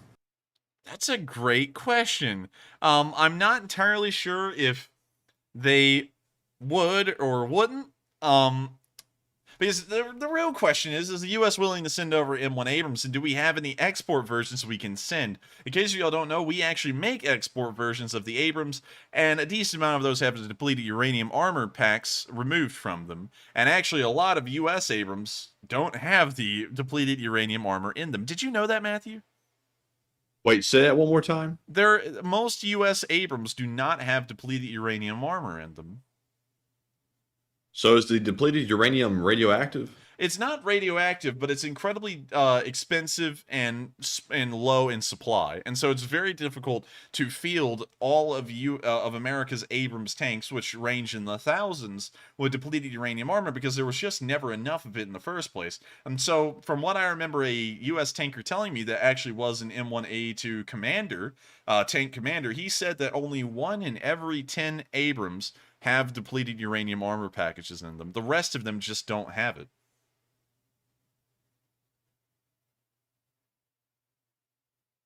Hello? Hello? Yes? I was waiting for you to follow up on that statement. I was saying there, like... Oh, is that a question? Oh, no, that was just a statement. I thought you were going to be like, oh, wow, that's interesting. Or something. Instead, I just sat there in silence. I was like, is he going to say anything or something? I thought you disconnected or something. Okay. No, I was just telling you about that. But with that, moving on into talking about this, we would probably send them the Abrams if we did with no depleted uranium in it, because that's not even close to being true on the M1. Let's pull it up, actually, because I heard that from an actual tanker in the U.S. Army. Do all Abrams have depleted uranium armor? Why is depleted uranium used in Abrams' new armor? Let's see. Newer Abrams tanks use depleted uranium. That was in 2018. What tanks use depleted uranium? Does the M1A2?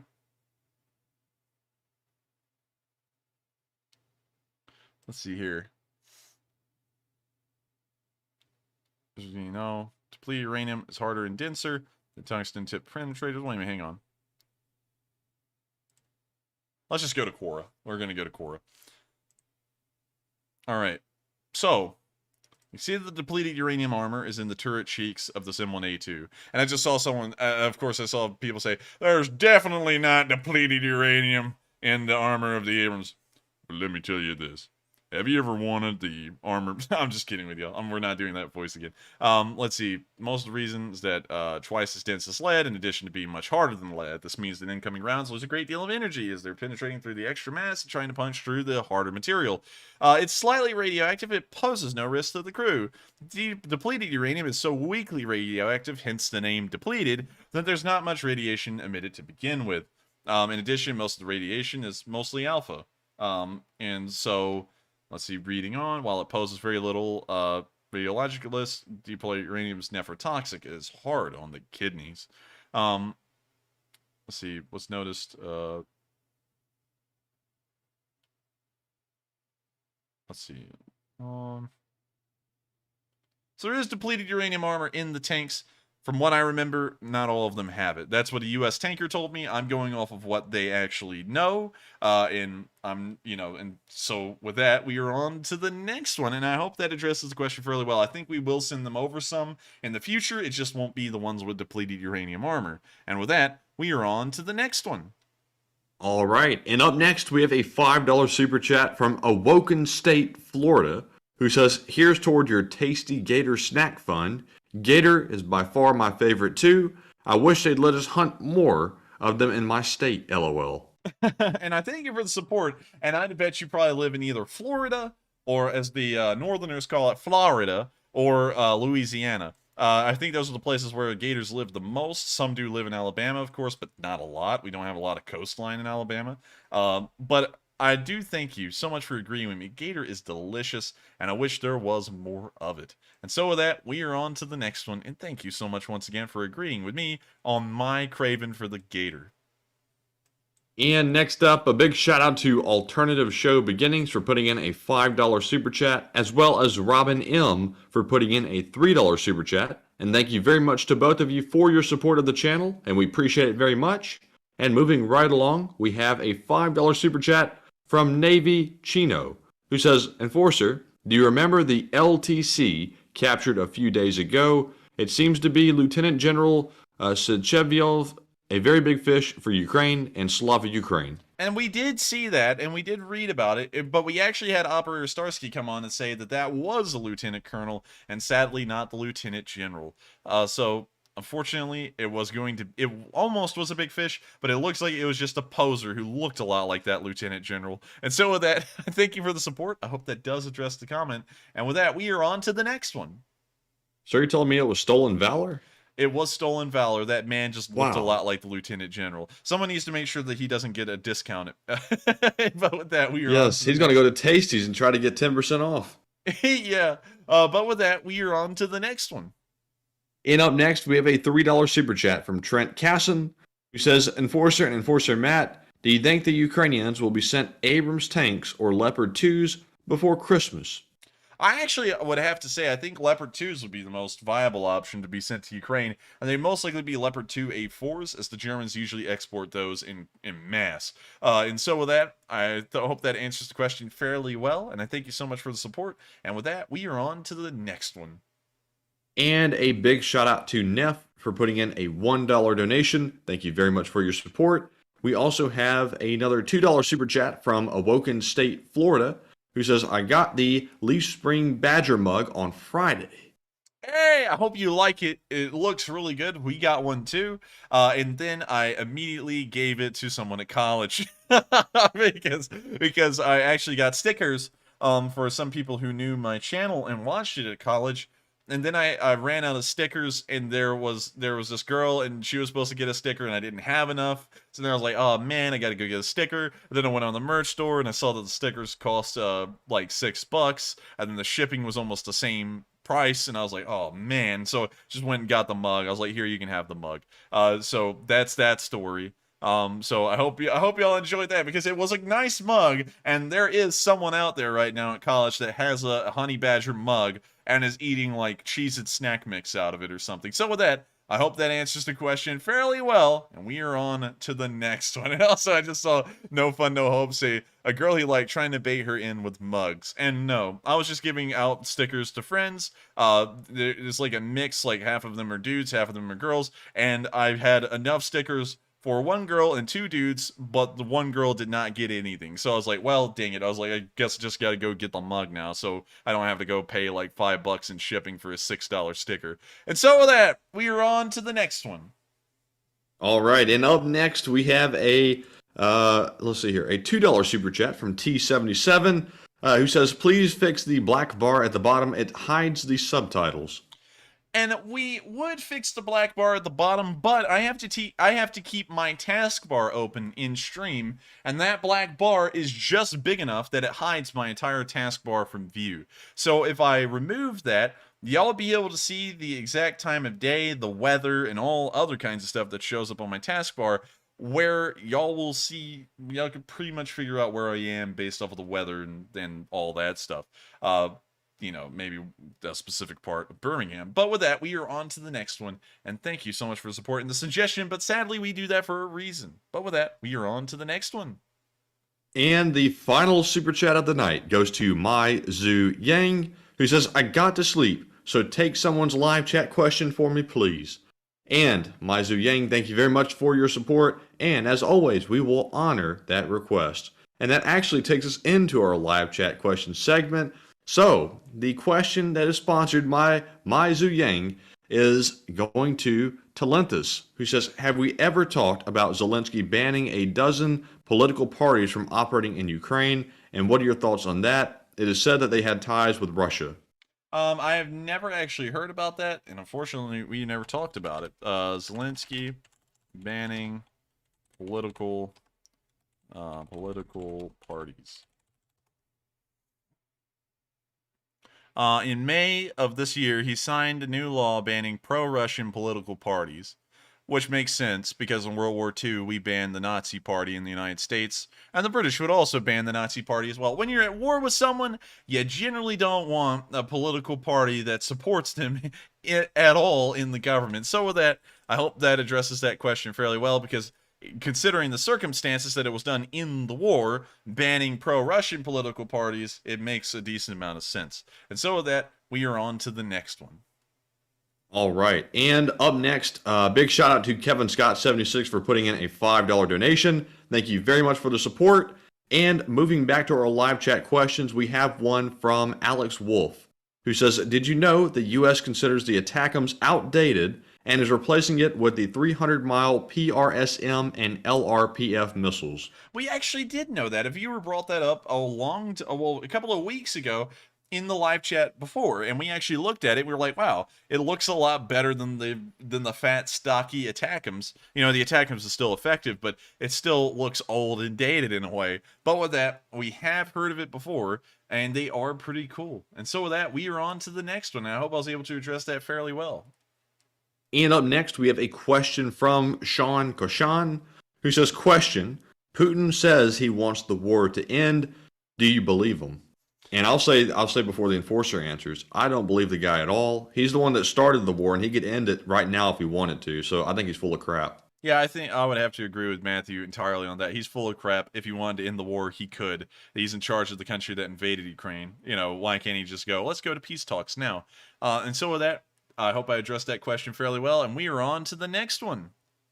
And up next, we have a question from a user with a very long name that I can't pronounce, who says, should captured DPR and LPR soldiers be treated as POWs or tried for treason? Can you reread that one again real quick? They said, should captured DPR and LPR soldiers be treated as POWs or tried for treason? They should be treated as prisoners of war.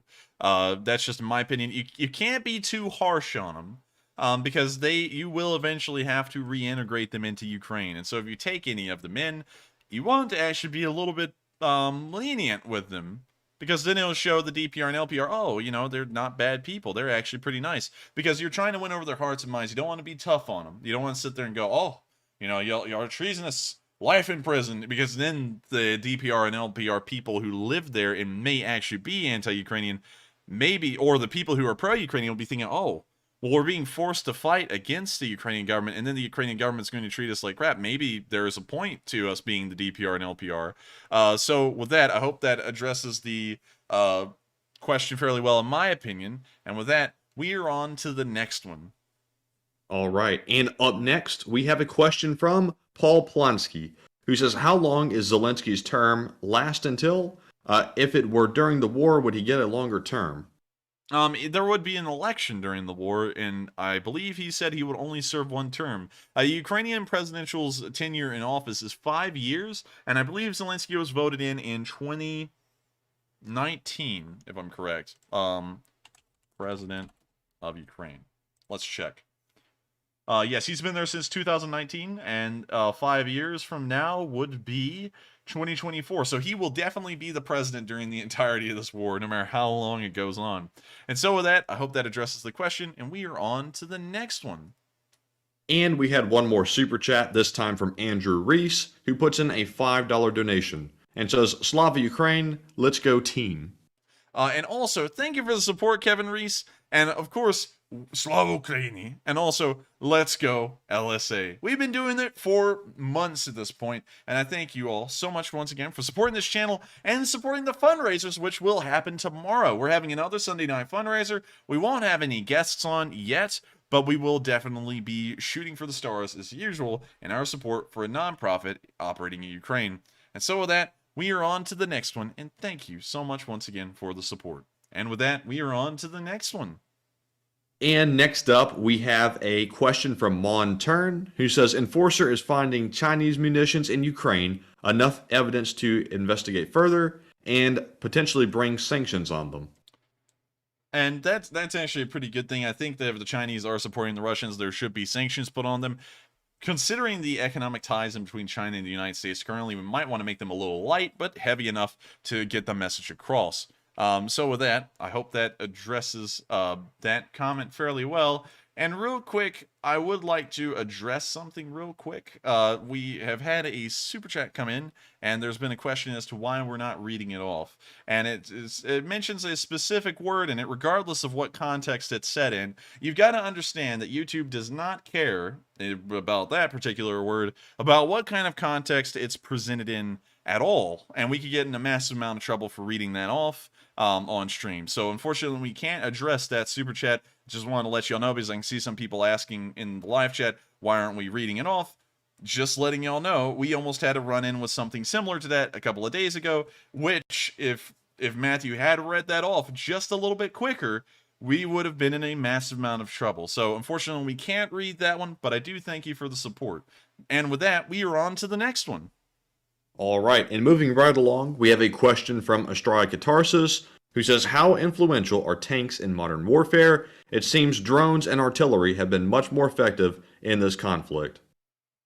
And yes, I would have to agree. Drones have been incredibly effective in this conflict. I think drones have been around for a while. Everyone always talked about the Predator and Reaper drones that the United States used in Iraq and Afghanistan, but I feel like those are almost just the infancy of drone warfare as a whole. It started to prove that drones could be used quite well, but they still followed the premises of being used like a conventional aircraft in a way. Now we're seeing that drones have evolved in the commercial sector as kind of like play toys and things that people can use for recreation.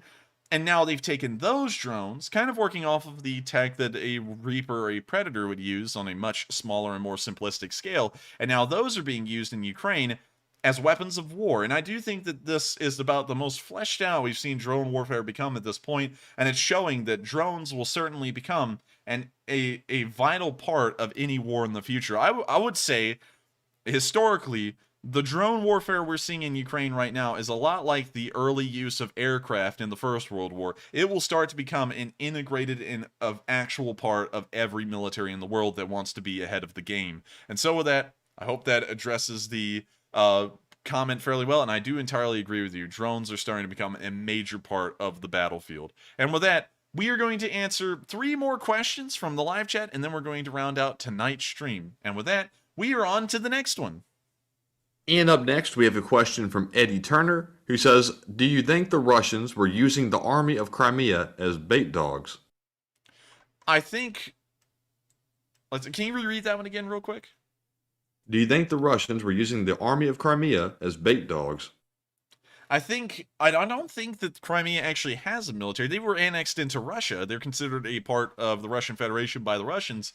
And so any Crimeans serving in any military will be part of the Russian Federation's army. If you're talking about the DPR and LPR, I do think that they use them as cannon fodder. But as far as the army of Crimea goes, I don't think they have one.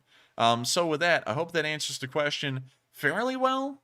And so with that, we are on to the next one, and thank you once again for a pretty good question. And if I misunderstood it, please just make sure to throw it in before we get to the last question of the night, and we will try and circle around to it and answer it. And so with that, we are on to the next one. And real quick, folks, I have to say that I'm starting to get the sense that we are being trolled by somebody, and I have to admit that if it appears we're being trolled, we do not appreciate that, and you will be removed from the live chat, because I'm getting the sense that we're having people creating different accounts to come here and try to get us to say things that are inappropriate, and we simply won't allow that to happen. But anyways, moving on to our next live chat question, we have one from Philip Fixes, who says, have you heard reports of Russians using S-300s as MLRS launchers? We have seen that. They have been using them as MLRS launchers. Not a lot, though, and as far as we can tell, it hasn't been effective. So I hope that answers the question fairly well. And I already saw someone say, can you try to use less repetitive phrases all the time? I do that as a segue. If you haven't been around to hear that, I'm sorry, but I have to do that so that way we can keep this thing running. Because if I stop talking all of a sudden, like we're supposed to go on to the next question and try and keep it not repetitive, this stream doesn't move forward well at all. Like that. So Hello? with that, I hope that addresses that fairly well. And we are now on to the second to last question of the night. All right, and this question goes to Keith Palmer, who says, why would partisans attack unless they have a good chance of winning? It seems like they would wait for Ukraine to be a bit closer to town. Sometimes partisans attack well behind the lines just to cause panic amongst the Russians. You can't imagine the kind of fear and the kind of morale-lowering impact that has on the Russians, that they will not feel safe anywhere. Because right now, Russians will feel somewhat safer off the front lines than on them. So, for example, if a Russian force was near Skidney, a Russian unit, and then they moved down the road into Kherson for, I guess you could say, some rest and relaxation or during a rotation of units, they will feel safe because they're not on the front lines and they're in a populated area that the Ukrainians most likely wouldn't attack. But if there's partisan attacks going on in this area, and you could be attacked in the middle of the town, you won't feel safe anymore. And that's a massive demoralizing issue that could help out the Ukrainian units on the front lines to help get to the city even quicker. And so with that, I hope that addresses that question fairly well in my opinion, but take it with a grain of salt because I'm not considering everything that could be involved with partisan activities. And so with that, we are on to the final question of the night. And so who is the lucky last person who threw in the lucky last question of the night? All right, and that viewer is going to be Dave Stabler, who says, is it possible that China delivered weapons and explosives to North Korea and that North Korea sells it to Russia so that China cannot be responsible for the sanctions? That is an incredibly good point, and that could be exactly what's going on over here with China, North Korea, and Russia, and why Chinese weapons are making it into Russia, but at the same time, the Chinese have never officially given support to them. That is something that could be happening. We don't have enough information to say whether it is or isn't, but I would have to say that is a great point that you brought up, and I think that may be a way that the Russians and the Chinese are getting around the Chinese having to directly support the Russians officially. And so with that, I hope that answers the question in a way. I think it's a great I guess you could say option as to how those weapons are getting there. But there are also other options as well. It could be that the Chinese are actually sending it over across Manchuria by I guess you could say normal conventional means. We don't really know, but the option of it going through North Korea first and then into Russia is a very good one. And I think it's something that should be looked into. And so with that, I hope I answered that question fairly well. And we have reached the end of tonight's stream. I thank you all so much once again for the support. It helps us out a massive deal. And I hope we've been able to answer everyone's questions the best we can, live chats and super chats, and I hope you all have enjoyed tonight's news as well. If you enjoyed all of those things and you really like this stream and would like to come back and watch it tomorrow, then make sure to click the subscribe button and also hit the bell button as well. It helps us out a massive deal, and it also helps y'all out by letting us know when we run these streams, which is every single day of the week at 10 p.m. Eastern Time, except for Mondays. Every single day, we cover the past 24 hours of this war with video and picture evidence, and of course, like we did today, I thank you all so much for watching and enjoying, and I'll see you all tomorrow for the Sunday night fundraiser, where we are going to try and help out a nonprofit in Ukraine, and of course, shoot for the stars. Thank you all once again for watching. I hope you all have a great night, and I'll see you all tomorrow for the fundraiser.